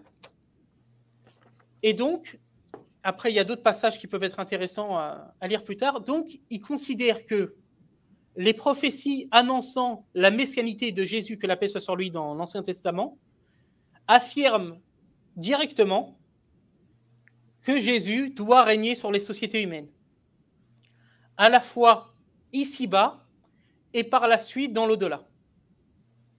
Donc, je ne sais pas si tu as d'autres questions avant que je continue. Dis-moi. Je voulais juste rajouter ça. Moi, concernant Zemmour, bon, je pense qu'il le fait un peu, qu'il est parfaitement au courant de la chose. Je pense pas qu'il l'ignore, mais c'est dans ses intérêts. Tu le sais, hein. Je pense pas qu'il soit si bête que ça, en fait. C'est juste ça que je voulais préciser. Je peux me tromper, hein. Peut-être qu'il est vraiment bête au final. Sinon, ouais, bah, j'ai rien d'autre à dire. Ah, t'as tout dit, en fait. J'ai rien à rajouter, frère. Mon frère, je suis peut-être en léger désaccord avec toi quand tu dis que Zemmour ne l'ignore pas, pardon, qu'il sait ce qu'il fait. En fait, il connaît les textes, Vehmenternos, d'autres textes que j'ai cités, le 4e concile du Latran, il les connaît. Simplement, en fait, comme le dit Fidélitaire, il y a des personnes qui disent l'Église s'est éloignée de l'Évangile, du vrai message de l'Évangile, qui est la liberté, la paix, l'amour. Et donc, moi, je crois qu'il le pense sincèrement. Ce qui est plus terrible, il aurait mieux valu pour lui être fourbe et mentir sur cette question. Au moins, il n'aurait pas affiché son ignorance. Et je pense que là, c'est clairement de l'ignorance.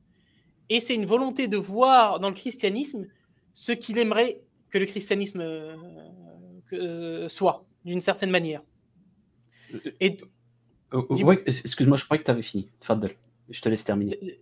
Donc voilà, donc c'est pour ça qu'il y a d'autres aspects aussi, d'autres textes que je vais citer. Et là, pour le coup, tu remarqueras, mon frère, on n'a cité aucun musulman. Tu es d'accord avec moi? Ah non. Là, on parle de la. Bon, excuse-moi un petit peu de la législation sharia des chrétiens. Là. C'est tout à fait. Qu'occultent les chrétiens. D'ailleurs, justement, avant de continuer, c'est un peu angélique ce qu'on nous présente aujourd'hui sur CNews, des chrétiens qui viennent et qui n'ont aucune législation.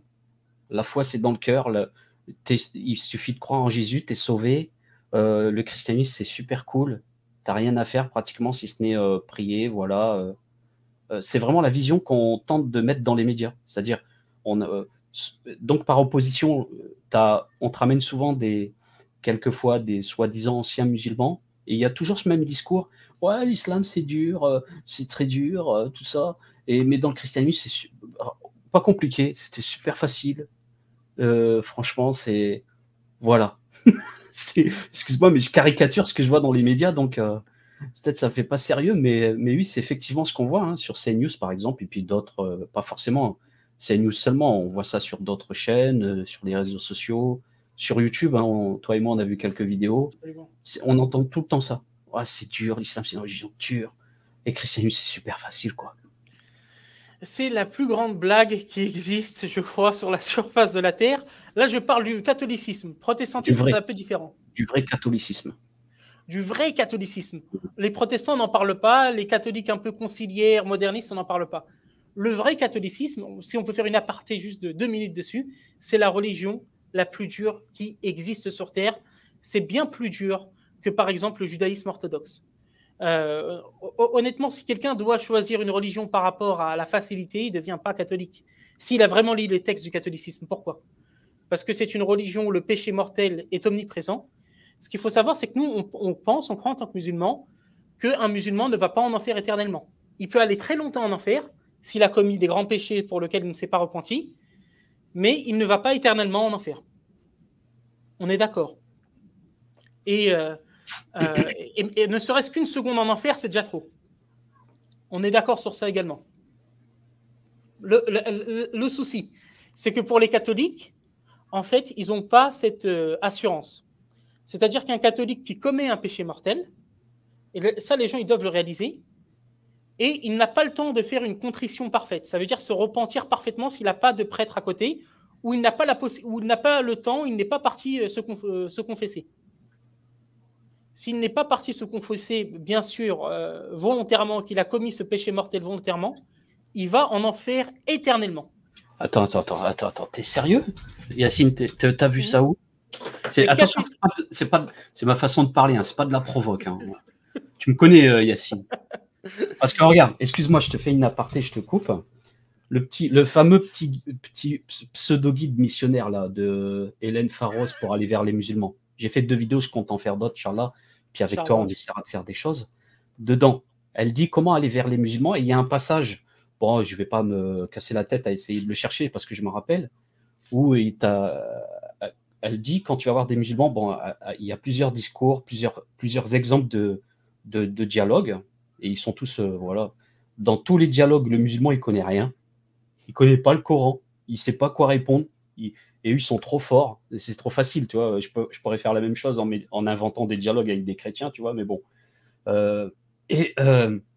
Dedans, elle dit à un musulman, est-ce que vous devez vous repentir pour accéder au paradis, etc. Et donc, vous n'êtes pas assuré d'aller au paradis. Mais bon, tu as précisé la chose. Et elle dit, alors que nous, on est assuré d'aller au paradis, puisque la croyance en Jésus suffit. Et elle cite un passage de la Bible en disant, si vous croyez en Jésus, je ne me rappelle plus le passage, vous êtes sauvés, quelque chose comme ça. Attends, je te crois. Juste, on est d'accord qu'elle est catholique. Elle est catholique. Oui, c'est la mission Ismérie et tout le bazar, tu connais. D'ailleurs, tu l'as pas reçu encore? Pas encore. Inch'Allah. De toute façon, elle dit qu'il faut aller voir les musulmans en leur disant, vous n'êtes pas sûr d'être sauvés. Alors que toi, tu as dit, si on meurt musulman et Allah, il nous pardonne, ou il nous agrée, etc., on va au paradis, etc., mais c'est possible qu'on va en enfer si il nous a pas pardonné certaines choses, donc il faut vraiment se repentir et bénir, avoir une bonne intention, et Allah, il nous acceptera, il nous pardonnera. Donc, quelque part, le musulman ne reste pas en enfer éternellement, s'il meurt musulman, on est bien d'accord. Mais eux, ne connaissant pas l'islam, et puis dans les dialogues inventant un musulman qui ne connaît rien, elle dit, vous n'êtes pas sûr d'être sauvé, puis t'as le musulman, il panique, il ne sait pas quoi dire, tu connais, hein. Et elle dit, eh bien, vous savez, nous, la foi en Jésus, on est sûr d'être sauvé. Moi, je suis sûr d'être sauvé, ça dit ça comme ça, dans le dialogue. Désolé, donc, je pense que... C'est pour ça que, vu que moi, je ne suis pas un spécialiste, quand tu m'as dit ça, ça m'étonne, quoi, et puis ça m'intéresse. Alors, j'espère que tu vas... comment on dit, étancher ma soif de savoir. Et en même temps, étancher la soif d'Ismérie. Déjà, tu m'as choqué, honnêtement. Là, c'est dans les conditions, on ne s'est pas concerté avant ou autre. Parce que je suis vraiment choqué. Je suis vraiment choqué. Je suis vraiment choqué parce que je sais que Jean-Yves Nériec a tenu des propos analogues qui sont un peu protestants. Mais dans un livre de guide pour missionnaires qui est ses propos, j'essaye de réfléchir, mais c'est... Donc, dis-moi le chrétien qui a fait un péché et qui n'a pas eu le temps de se confesser va en enfer éternellement. Avant de te répondre sur ça, je veux juste te dire, la personne qui a dit ça, selon leur croyance. Selon leur croyance, la personne qui a écrit ça, qui a écrit ce passage dans ce livre, en fait, elle rentre dans les malédictions du Concile de Trente. Parce qu'ils ont fait un concile, le concile de la contre-réforme, le concile de Trente. Il y a plusieurs anathèmes. Et celui qui croit qu'on est sauvé uniquement par la foi, il est anathémisé. Ça veut dire qu'il est maudit. Donc, déjà, premièrement... J'espère qu'Hélène Faros nous écoute. Madame, s'il vous plaît, si vous avez vraiment écrit ça de cette manière et qu'on ne s'est pas trompé en interprétant mal vos propos... Je te montrerai le passage en off, Inch'Allah. Inch'Allah, je te crois à 100%. Parce que là, il faudrait que je le retrouve. Et si c'est le cas, déjà, bon, je lui conseille pas d'aller voir son prêtre, mais honnêtement, je lui conseillerais de se renseigner au niveau du catholicisme.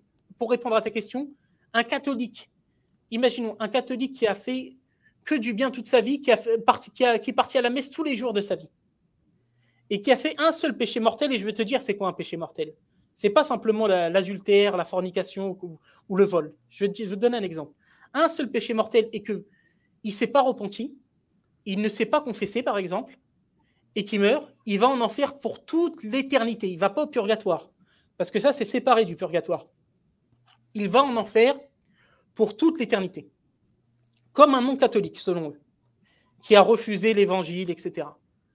Maintenant, je vais te dire c'est quoi un péché mortel. Un péché mortel, c'est bien sûr le vol, le meurtre, etc., mais la contraception. Est-ce que tu me permets d'aborder un détail un peu technique au niveau de la jurisprudence? J'espère que ces termes ne vont pas choquer. C'est en lien avec la sexualité. Pour que les gens bien sûr. J'ai retrouvé, juste te dis à l'avance, j'ai retrouvé la page pour après si tu veux. Barakalofik. Excellent. Excellent. Et, en fait, au niveau de la sexualité, les catholiques ont le droit de chercher à avoir du plaisir lors de rapports intimes.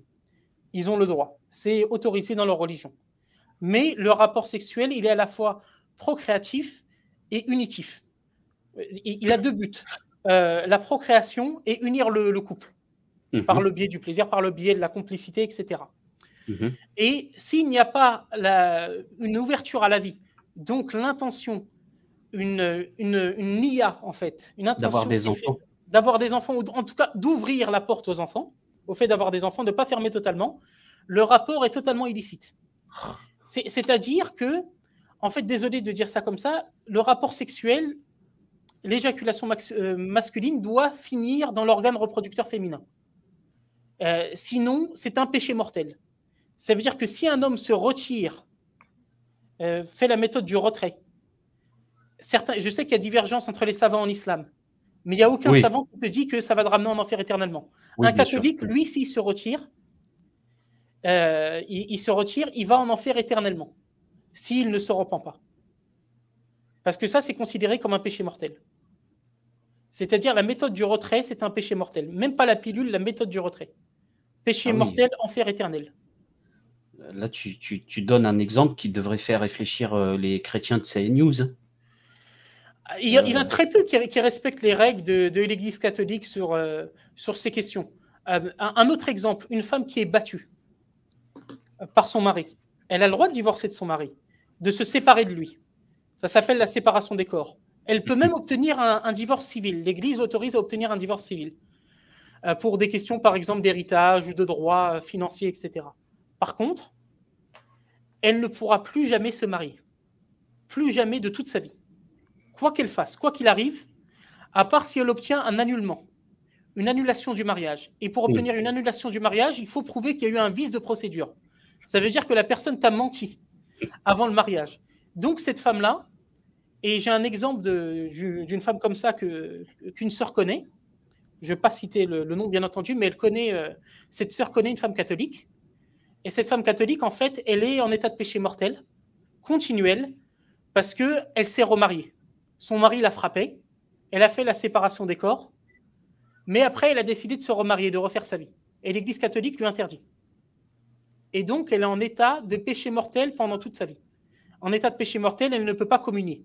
Ça veut dire au moment où il donne l'hostie, qui est censé être littéralement le corps et le sang du Christ, elle ne peut pas se lever et communier. Ah oui, hein. C'est...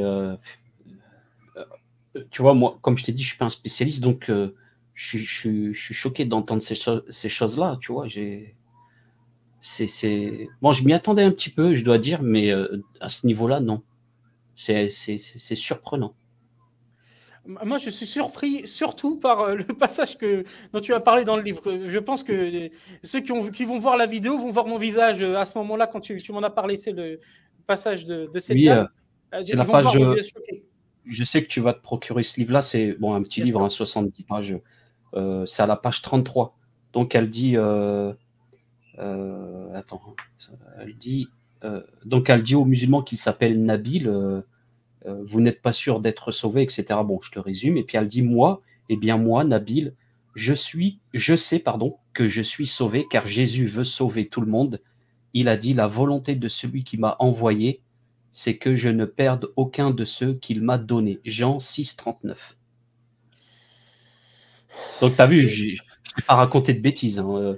Elle va voir le musulman, elle lui dit, moi, je suis sûr d'être sauvé. Mais, par contre, la petite Thérèse de l'Enfant Jésus, qui est une sainte chez eux, elle n'était pas sûre d'être sauvée jusqu'au bout, alors que c'était une sainte. Hein. C'était une femme qui passait toute sa vie dans la prière. C'était une chrétienne dans leur religion qui était très pieuse. La petite Thérèse de l'Enfant Jésus. Elle a même dit à son amie Céline, elle lui a dit, prions pour les prêtres, parce que les prêtres vont en enfer. Une grande partie des prêtres vont en enfer. Donc les prêtres sont pas sûrs. La majorité des catholiques ont toujours dit, des théologiens, que l'humanité, dans sa très grande majorité, allait en enfer, que ceux qui sont sauvés sont une exception, même parmi les catholiques et même parmi les prêtres. Mais cette missionnaire catholique, elle sait qu'elle va être sauvée. Tu as vu, ça contredit vraiment les textes. Alors, elle retourne la situation dans ce petit livre-là, mais ça contredit vraiment ce que j'ai lu, et du moins, c'est mensonge, pardon. Et en même temps, quand tu reviens à l'islam, le prophète sallallahu alayhi wa sallam, il dit que la plupart des gens du paradis, c'est des gens de sa communauté. C'est-à-dire que la communauté de Mohammed sallallahu alayhi wa sallam, c'est une énorme communauté. Le prophète sallallahu alayhi wa sallam, c'est le prophète qui vient avec le plus de gens le jour de la résurrection. Donc on voit aujourd'hui, il y a des milliards de musulmans, et de génération en génération. Et c'est aussi la majorité des gens au paradis. Sans parler du reste, vraiment, ça démontre vraiment toute la perfidie de ce petit guide, quoi. Hein. On en apprend des choses. Tout à fait. Et juste pour finir sur ça, après pour reprendre, désolé pour cet aparté sur ce pseudo-guide, mais désolé, je suis encore un peu sous le choc. J'essaye de reprendre mes esprits. T'as pas un café? T'as pas un café? Non, un verre de menthe, toi, t'es marocain. Verre de menthe. Ah bah non, ah oui, Starfall, t'es recherché par les frères pour hostilité à la cuisine marocaine, donc tu dois avoir à côté de toi une boisson halal américaine, non? Non, et j'ai pas de mac and cheese à côté de moi. Je me suis mal préparé. Je m'attendais pas à être choqué comme ça. Mais je vais reprendre mes esprits parce que je suis encore sous le choc, donc je présente mes excuses à chacun, à chacune. Donc, comment dire? Excuse-moi, Yacine. Un grand péché, tu te fais pas confesser, tu vas en enfer éternellement. C'est-à-dire que regarde, tu sais, en islam, tu as une foi, et c'est ça la base, avec la pratique. Et tu peux commettre des péchés, tu demandes pardon à Allah, mais tu vas pas en enfer éternellement, parce que tu as cette foi, tu as une vie, tu as été dans cette foi. Là, tu es chrétien, tu es dans une foi, tu fais un péché, tu vas pas demander au curé la confession, tu vas en enfer éternellement, malgré le fait que tu aies cette foi. À part chez eux, s'il y a une contrition parfaite, c'est-à-dire, imaginons que quelqu'un il est au milieu de la forêt ou du désert, et il se non. Et attends, il y a une condition. Il fait un repentir parfait, un repentir complet, mais dans son repentir, il doit avoir la condition d'aller voir un prêtre dès que ce sera possible, dès qu'il pourra en voir un. Sinon, le repentir, il passe pas chez eux. Il faut avoir. Et il y a encore autre chose. Et ça, c'est dans tout ce que je dis, c'est dans le catéchisme de Pie X. Dans le catéchisme de Pie X, il est dit que, par exemple, une personne qui se confesse, mais qui, par honte au prêtre, par honte, n'ose pas lui dire totalement son péché. Tous les détails. Pas les détails précis. Par exemple, la confession catholique, c'est bénissez-moi mon Père parce que j'ai péché, et après, j'ai fait cet acte, par exemple, je ne sais pas, j'ai volé 7 fois, j'ai tué 3 fois. Tu dois dire le crime que tu as fait avec le nombre de fois, et parfois avec la condition de la personne avec qui, par exemple, tu as fait ce péché. Par exemple, pour la fornication, si un catholique fornique avec une femme d'église, une nonne, il doit dire j'ai forniqué avec cette femme 3 fois et c'était une nonne, parce que ça aggrave encore le péché. Et si, par exemple, la personne, quand elle se confesse, a honte de dire qu'elle a fait tel péché ou tel nombre de fois, elle commet un sacrilège. Ça veut dire qu'elle commet un très grave péché. Un sacrilège, c'est très haut. C'est au niveau du péché mortel. et lors de sa prochaine confession, il faudra qu'elle confesse ses péchés, et en plus le fait de s'être mal confessée. Donc, imagine la situation, par exemple, au niveau, on en a parlé la dernière fois, au niveau de la confession. Une femme qui a commis l'adultère et qui va voir un prêtre. Elle doit se confesser uniquement à un prêtre. Elle ne peut pas se confesser à une femme. Donc, j'imagine comment elle est gênée. Et si cette femme a tellement honte de ce qu'elle a fait qu'elle n'ose pas se confesser devant cet homme, elle a commis un sacrilège. Alors qu'en islam, le repentir, il est devant le Seigneur de l'univers et on doit cacher nos péchés. On doit se repentir avec les conditions du repentir, bien entendu. C'est exigeant. C'est la volonté de ne pas recommettre ce péché. Mais on voit que la miséricorde est véritablement du côté de l'islam et pas du côté des textes du catholicisme. Ouais, ce moment-là. Et souvent, tu as les chrétiens qui osent dire que l'islam, Allah n'est pas miséricordieux, la preuve, et ils te prennent un verset. Après, ils prennent le verset qui les arrange tout en le décontextualisant, bien sûr. Et puis, ils prennent un passage de... Bon, bref. Mais quand on va au fond des choses, là, on voit vraiment que derrière leur propagande, il y a énormément de manipulation, on occulte beaucoup de choses, c'est ce prendre-là. Bah écoute, frérot, on a perdu pas perdu du temps, c'est pas ça que je voulais dire, mais on a 1h20 là, donc il faut qu'on accélère. Tu m'avais dit que tu voulais évoquer la différence entre la séparation Église-État et distinction Église-État, c'est ça? Oui, tout à fait. Comme elle est faite, j'ai évoqué en partie comme elle est faite par Thomas d'Aquin. Donc, pour comprendre, c'est comme le gouvernement. Le gouvernement est distinct des services de renseignement. Il y a une distinction, par exemple, entre l'Élysée et les services de renseignement, mais dans les faits, ils travaillent ensemble. Il n'y a pas de séparation. Et donc, je voulais juste rapidement finir sur ce que je disais au niveau des textes de l'Église catholique. En fait, il aurait fallu, juste pour cette émission, pour bien comprendre que Zemmour est réfuté par les textes de l'Église catholique, voir que Pie IX, dans son syllabus, le syllabus c'est la liste des erreurs, mais dans son syllabus, l'Église et l'État doivent être séparés. Il le met dans la liste des erreurs. Donc à partir de ce moment-là, ce que dit Éric Zemmour est réfuté est dans la liste des erreurs au niveau de Pie IX. Donc, il y a réellement une collaboration entre l'Église et l'État doit obéir à l'Église. Et ça a été rappelé à plusieurs reprises, notamment par Pie X dans Vem Menternos. Vem Menternos, en fait, un texte de Pie X, une encyclique en réaction à la loi de 1905. Donc, le pape Pie X réagit à la loi de 1905. Et est-ce qu'il va dire comme Zemmour, c'est superbe ce que vous faites, le Christ était le plus grand laïc qui existe, dans le sens où il était le plus grand militant pour la laïcité qui existe. Et est-ce qu'il a dit Alléluia, merci de nous avoir ramenés sur les traces du véritable évangile qui n'est qu'amour, paix, laïcité et Luc Ferry? Est-ce qu'il a dit ça? Non. Il a dénoncé la loi de 1905 alors que la loi de 1905 est un compromis. Parce qu'elle aurait pu être encore plus anticatholique. Mais il l'a dénoncé. Et Pie XI a dénoncé également, et là je me permets de lire ce livre qui en parle dans Quas Primas. Quas Primas, qui veut dire en latin, c'est du latin, ça veut dire qui d'abord, et qui parle de la royauté du Christ selon les chrétiens. Donc pour les chrétiens, Jésus est roi.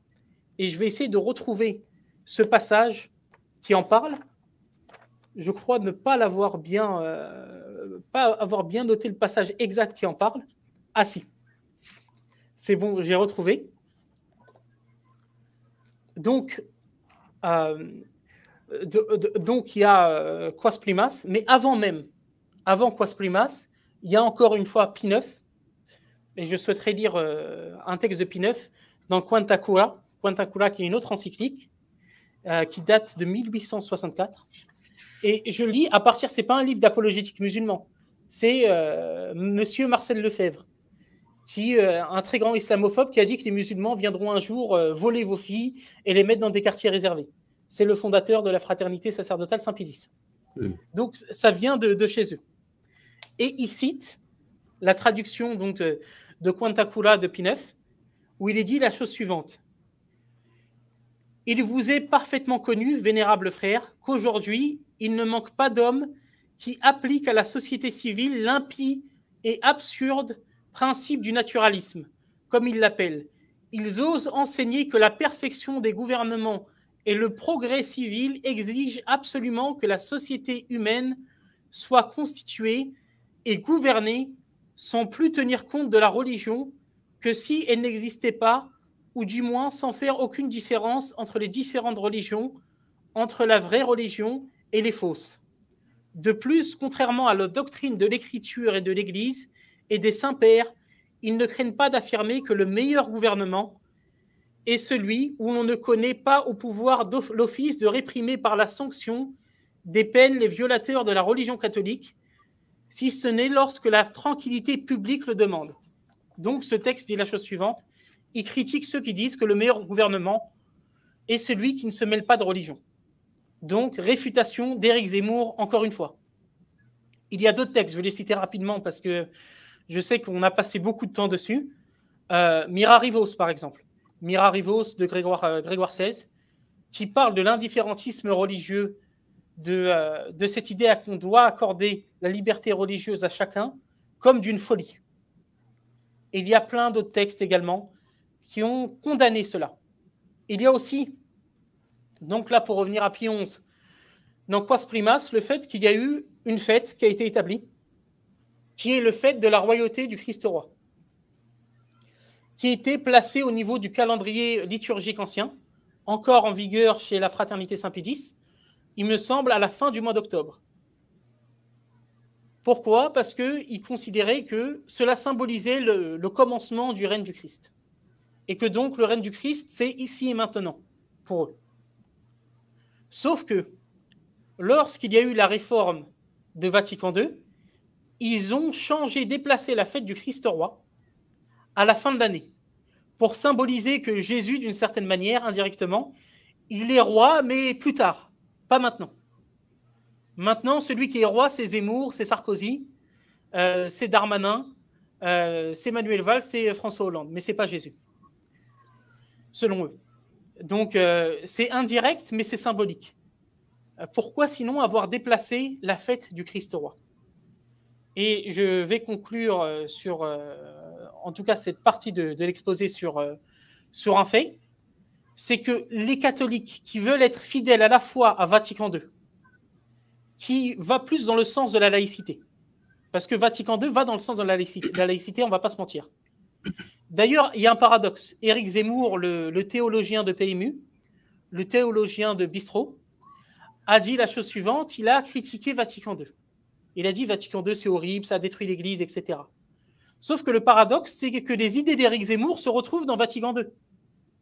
En vérité, s'il comprenait réellement Vatican II, s'il comprenait notamment Dignitatis Humanae, il devrait applaudir Vatican II. Parce qu'au final, Vatican II, c'est la réforme zémourienne de l'Église catholique avant l'heure.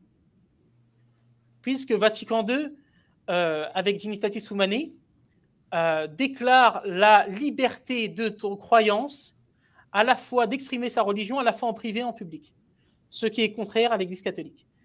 Cependant, certaines ecclésiadéies, c'est-à-dire de groupes catholiques qui essayent de réconcilier Vatican II avec la tradition catholique, qui essayent d'être dans l'herméneutique de continuité que prône Benoît XVI, ces catholiques-là vont avoir une autre lecture de Dignitatis Humanae, même de Dignitatis Humanae, et une lecture qui va être en contradiction avec celle d'Éric Zemmour. Et cette lecture, on peut la retrouver dans l'Ecclésiadéi, dans un texte qui appartient à l'Ecclésiadéi Saint-Vincent Ferrier, donc qui est une Ecclésiadéi qui essaye de réconcilier à la fois le rite tridentin, la doctrine catholique ancienne et Vatican II, en essayant de réconcilier ces textes qui semblent contradictoires et qui, pour nous, clairement, sont contradictoires. Donc, ils essaient de réconcilier ces textes. Et ils le font dans une revue, ils l'ont fait dans une revue, c'est Sedes Sapientiae, il me semble que c'est le numéro 63, où ils expliquent que tous les catholiques modernistes, et les catholiques notamment un peu pro-Zemmour, ils les ont pas cités, mais on comprend qu'ils ont mal compris Dignitatis Humanae, et que Dignitatis Humanae permet à l'Église catholique d'exiger à l'État de restreindre publiquement l'hérésie dans des moindres mesures. Donc, contradiction avec la Trinité, même si on prend une lecture, entre guillemets, orthodoxe de Dignitatis Humanae. Donc on voit que Zemmour est perdant à la fois au niveau strictement biblique, au niveau des pères de l'Église, au niveau du reste de la tradition catholique, des conciles de Thomas d'Aquin, des encycliques pontificales, donc des paroles de papes, etc. On voit que ces papes, lorsqu'ils critiquaient la laïcité, ce n'était pas simplement des caprices de papes, mais qu'ils se basaient sur la théologie.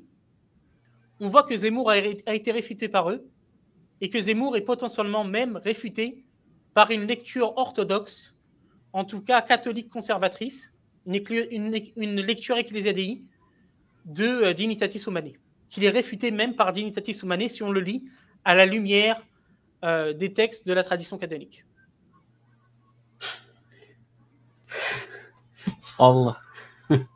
Ça fait beaucoup d'informations.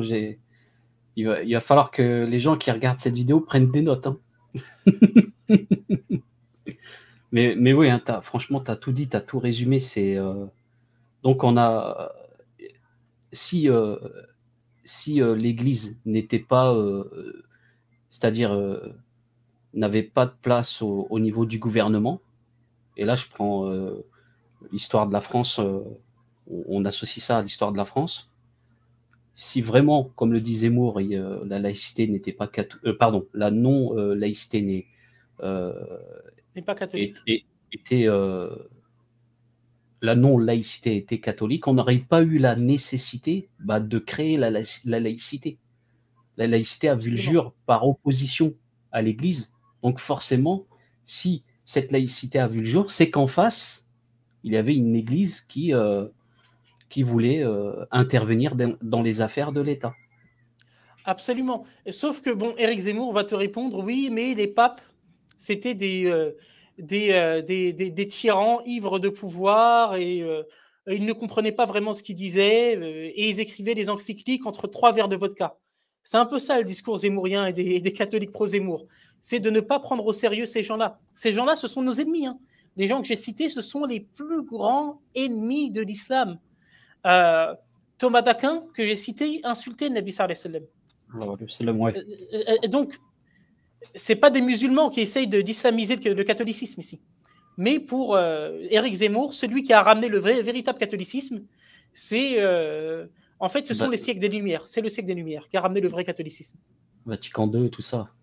Et Vatican II, alors qu'il le critique. Mais il le critique par ignorance parce que Vatican II lui correspond si bien, d'une certaine manière. Si on le lit à, non pas la lumière de la tradition, mais si on en donne une lecture moderniste qui peut être en lien avec l'esprit du concile, dont parlent certains modernistes également. Moi, j'ai envie de pas conclure, mais si vraiment la France revenait au vrai catholicisme, pur et dur, les gens comme Zemmour seraient un peu... ça serait un peu problématique pour eux, parce qu'on sait très bien que l'Église, voilà, quoi, elle dit qu'ils ont tué Jésus, les Juifs ont tué Dieu. Bon, bref, tu connais Tout à fait. Et on sait très bien que les Juifs en terre chrétienne, fidèles à ce qu'on a cité, hein, ils n'avaient pas de place, quoi. C'était très difficile pour eux. C'était compliqué. Ils étaient mis de côté, etc. C'est une catastrophe. C'est pour ça, moi, quand Zemmour, par hostilité envers les musulmans et l'islam, fait les éloges du christianisme, j'ai envie de lui dire, mais il faut quand même avoir une mémoire très sélective pour dire ça, parce que les Juifs souvent ont été massacrés par les chrétiens et ont trouvé très souvent refuge en terre d'islam. Et c'est pour ça que tu as beaucoup de savants musulmans qui disent que la grande trahison, ça a été de voir une partie des Juifs donc, qui ont embrassé le sionisme trahir le monde musulman en volant la Palestine. Absolument. Parce qu'ils ont été souvent massacrés ici et là, en terre non musulmane, et ils ont souvent trouvé refuge en terre musulmane, en pays d'islam, et malgré cela, eh bien, ils ont planté un couteau dans le dos des musulmans en volant la Palestine. Tout à fait. C'est ce que les sionistes ont fait. Et au niveau, à ce niveau-là, d'ailleurs, il faut rappeler que le sionisme est une idéologie européenne. C'est jamais les musulmans, pardon, pas les musulmans, les juifs en terre d'islam qui ont eu l'idée de créer le sionisme, parce qu'ils n'en avaient pas besoin. Un juif en terre d'islam, il n'a pas besoin de créer une terre, de se dire, ah, j'ai besoin de créer une terre, je suis persécuté. Donc le sionisme est une idéologie européenne en réaction à l'antisémitisme européen, à la haine du juif en Europe. C'est en réaction. Et c'est comme ça qu'ils ont trahi le monde musulman. Je ne parle pas des juifs de manière générale, mais des sionistes, en mettant, comme tu dis, un couteau dans le dos de ceux qui les ont accueillis. Un peu comme ce qu'a fait Judas avec Jésus, que la paix soit sur lui. C'est la même chose. Ils se sont comportés, les sionistes, comme des Judas, en trahissant le monde musulman, alors que le monde musulman a permis aux juifs de vivre en paix. Il y a eu des problèmes, comme dans toute société, mais les juifs, globalement, ont pu vivre en paix.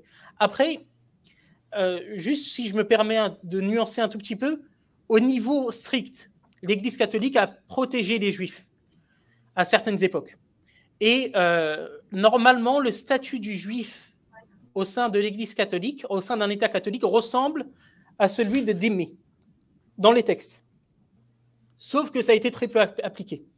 Si aujourd'hui, imaginons que la France redevienne un État catholique, en fait, le mieux pour Zemmour, c'est que les catholiques soient gentils et appliquent directement la doctrine sociale de l'Église, donc en leur laissant une place de protéger un peu de dhimmi.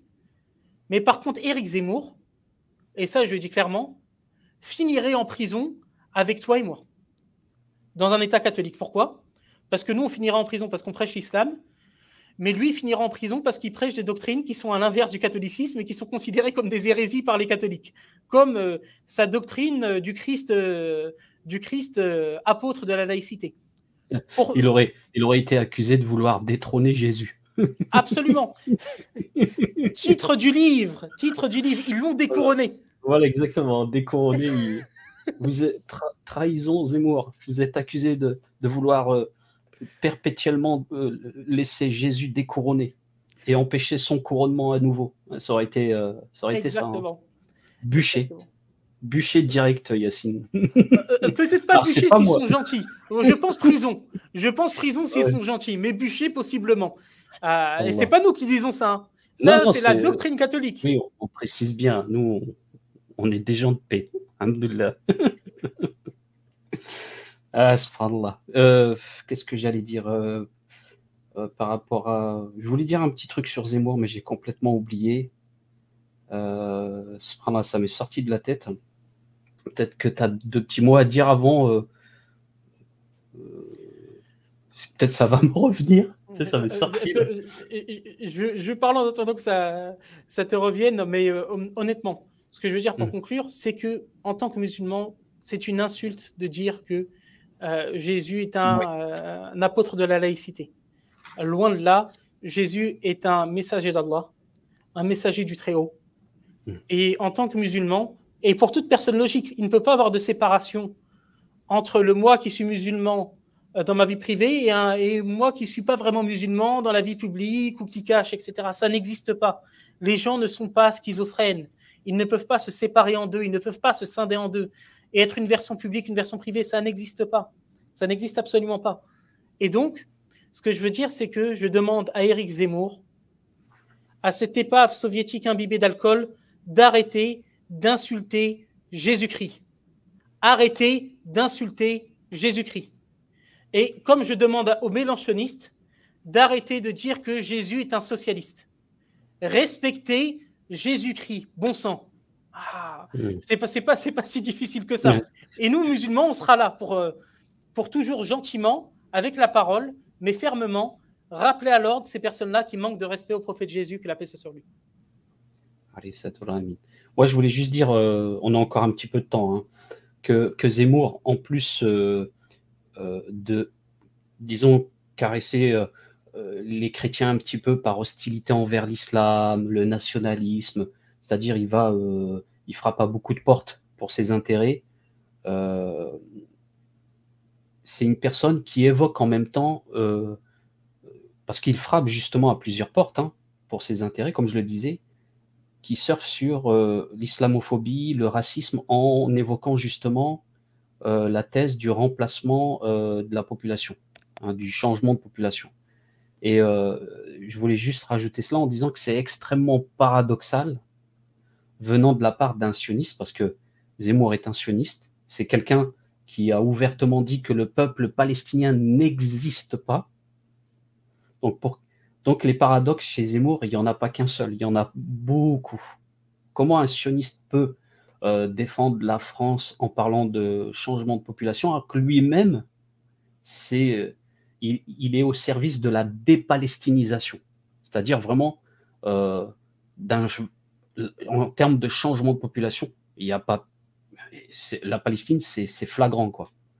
On a expulsé des millions d'individus pour y imposer des Européens de l'Est, très souvent, qui en réalité n'ont rien de sémite, qui sont d'origine khazare, etc. Bon, bref, voilà, quoi. On a des noms dans les médias. Mais bon, on va pas trop en dire, mais c'est juste pour vous dire quoi, en fait, que s'il y a des chrétiens qui sont derrière Zemmour, quand même, voilà, quoi, il faut se remettre en question.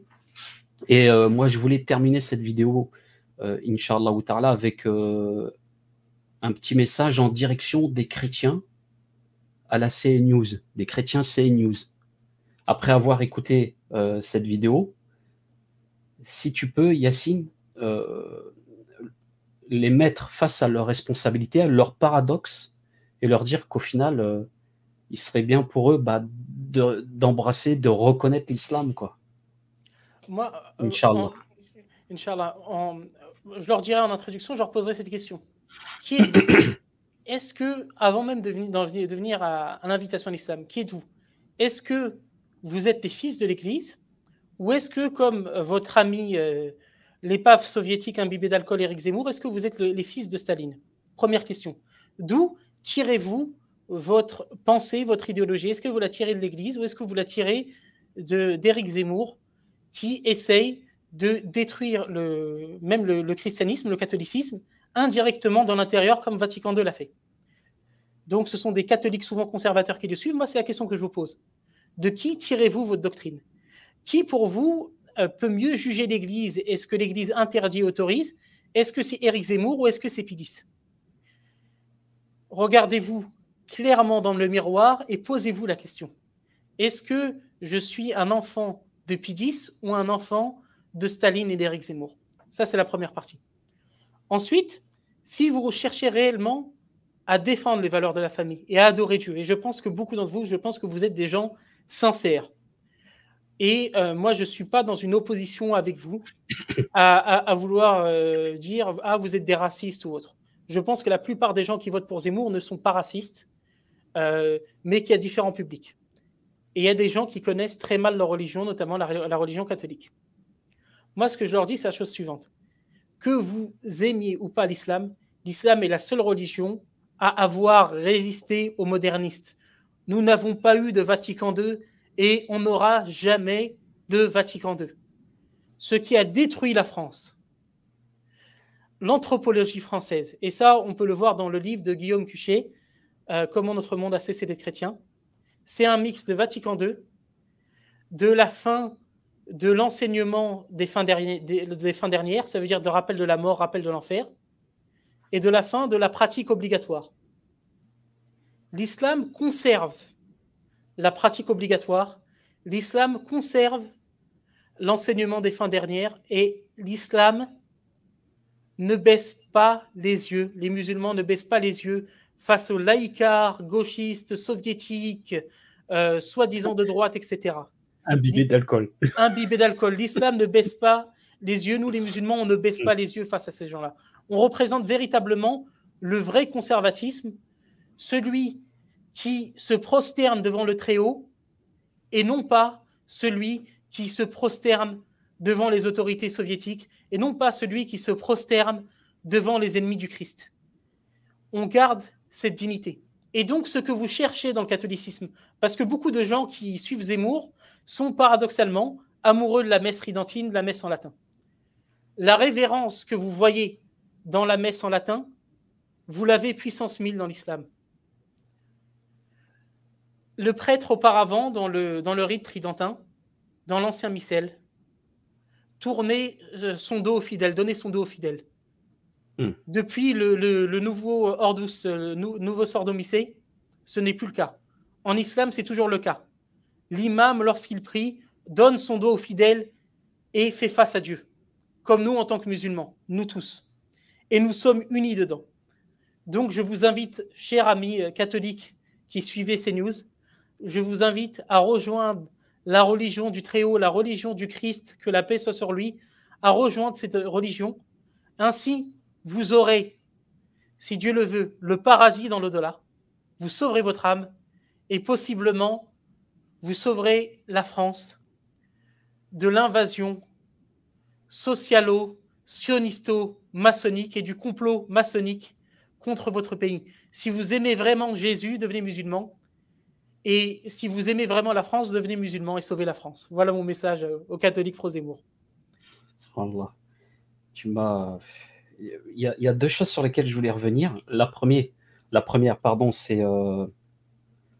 c'est Vatican II. Parce que dans le christianisme, tu as une autorité, les papes, etc. Ce qui a permis de... bon, on peut dire beaucoup de choses déjà auparavant, mais cette réalité-là a permis de phagocyter, de détruire cette religion, en passant par des autorités qui changent justement la religion. Et puis après, c'est suivi, c'est accepté par une grande majorité. Mais en islam, tu l'as dit toi-même, il n'y aura pas de Vatican II. Pourquoi? Parce qu'il n'y a pas d'autorité. Et quand on dit qu'il n'y a pas d'autorité, ça ne veut pas dire que c'est l'anarchie. Il y a des savants, il y a des juges, bon, voilà, il y a beaucoup de choses. Mais il n'y a pas une autorité suprême qui parle au nom de Dieu. Genre, un être humain infaillible. Du coup, c'est impossible. Et il y a des gens qui reprochent ça à l'islam. Ouais, vous n'avez pas d'autorité, donc il y aura des divergences parmi vous. Mais non, si on va au fond des choses, l'être humain est faible, donc il y a forcément des divergences ici et là. Mais si on va au fond des choses, c'est justement le fait qu'Allah Azza wa Jal nous ait pas imposé cette chose-là qui protège l'islam. Jamais quelqu'un ne pourra venir se prétendre infaillible et tenter de détruire l'islam, etc., comme ils essayent de le faire aujourd'hui. Donc on est prémunis contre cela. D'ailleurs, Allah a promis de préserver l'islam, donc il n'a pas mis des ingrédients qui vont permettre sa destruction, au contraire. Walhamdulillah. Alhamdulillah. Absolument. Absolument. Et même l'argument, oui, on est plus divisé que les autres, est totalement faux. Moi, demain, je donne toujours l'exemple du taxi. Je rentre dans un taxi, je parle avec le chauffeur qui est musulman, c'est l'heure de la prière, je peux lui dire on va prier ensemble, on va pas se casser la tête. Il est sunnite comme moi, on prie ensemble. Chez les catholiques véritablement pratiquants, ils ne peuvent pas prier avec les hérétiques. Donc le type va lui poser 1 milliard de questions pour savoir s'il est en communion. Donc c'est impossible. Il faut juste voir concrètement quand 2 musulmans se rencontrent et quand 2 chrétiens se rencontrent.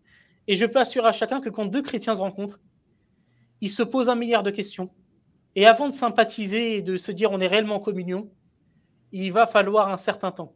Alors qu'entre musulmans, alhamdulillah, malgré des divergences qui peuvent exister, la prière, la salat nous unit. Et donc, il y a cette fraternité qui est automatique entre musulmans sunnites. Alhamdulillah pour ça. Et on remercie Allah Et c'est pour ça que la division entre musulmans est très mauvaise, parce que c'est une ressemblance aux chrétiens. Je parle de la division sur des points inutiles, par exemple les histoires de Maroc, Algérie, etc. Et je me permets de lancer ce message aux musulmans qui se divisent sur ces questions. Si vous le faites, vous imitez les chrétiens. Donc, un musulman qui se divise sur des questions inutiles, par exemple des questions de frontières, Maroc, Algérie, ou ce genre d'histoire, j'ai presque envie de vous offrir une soutane. Parce que la division, c'est une sunna chrétienne. C'est pas la sunna de Nabi sallallahu alayhi wa sallam. Ouais, subhanallah. Bah écoute, je pense qu'on va conclure ici. On a tout dit, hein. On a tout dit.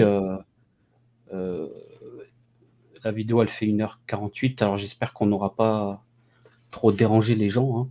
Parce qu'il y a beaucoup de notes à prendre, mais franchement, c'était profitable. C'est sûr, hein, c'est pas. Il y a des sujets qui sont plus compliqués que d'autres. C'est tout à fait normal. Il faut être un peu plus concentré. Et honnêtement, aujourd'hui, c'est pas du tout une critique, attention.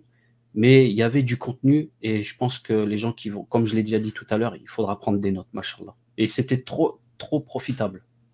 Il y avait Barakallahu tellement de fik, choses que j'espère. ça va être dur à retenir, donc il faudra bien noter les choses. C'est pour ça, Yacine, je te propose, Inch'Allah, si un jour tu as le temps, d'écrire des articles, Avec euh, grand plaisir, Inch'Allah. pourquoi pas des livres, des choses comme ça.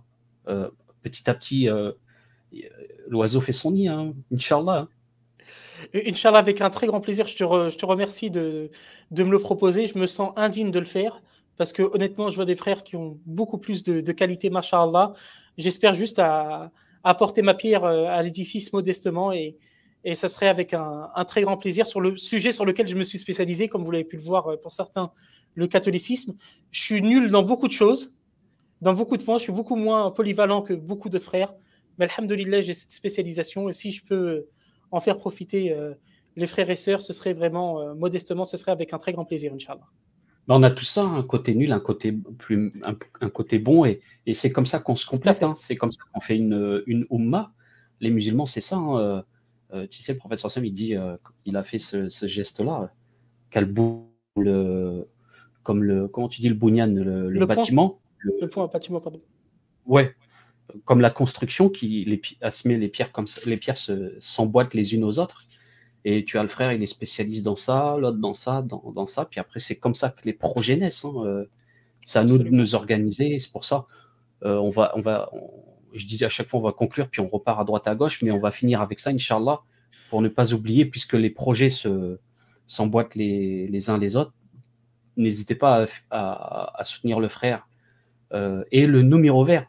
Il ne faut pas oublier quand même, tu vas pas oublier le numéro vert, Yacine. Ah, comment je peux oublier le numéro vert? Je rêve du numéro vert la nuit. Et sans blague, je plaisante même pas. Je rêve que je réponds à des appels au numéro vert la nuit. Donc, Et c'est quoi? C'est Hulk qui répond, c'est ça?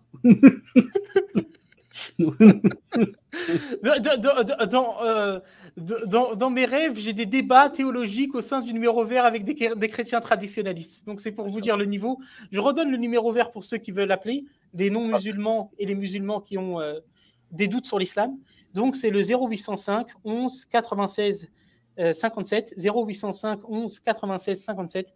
Et c'est pour les non-musulmans et les musulmans qui ont des doutes sur l'islam. C'est pas sur des questions de jurisprudence, de fiqh, où on n'a pas de compétences pour vous répondre, on n'a pas d'autorité pour vous répondre. Donc, sur des questions sur l'islam de la part des non-musulmans ou de musulmans qui ont des choubouettes, qui ont des doutes sur l'islam. D'accord. Bah écoute, je te remercie, barakallahu fik, et puis Merci à toi. on essaiera de se revoir pour d'autres rendez-vous, d'autres vidéos, Inch'Allah, d'autres sujets autour de l'interreligieux, du monde chrétien. T'es Inch'Allah, d'accord, très bien. Yacine, ou tu veux plus me parler? Tu boudes. Non, non, non, non. Moi, je pourrais parler pendant des heures, mon frère, donc ce sera vraiment avec un très grand plaisir, Inch'Allah. Très grand plaisir, frérot. Écoute, barakallahu fik. Qu'Allah nous assiste, nous fasse vivre musulmans et mourir musulmans ainsi que nos familles. Amin. Amin. Amin. Donc, je dis à tout le monde à bientôt, Inch'Allah. Allez, salam alaikum wa Salam rahmatullahi wa alaikum. barakatuh. Puis à bientôt, hein, Yacine. À bientôt, Inch'Allah, mon frère.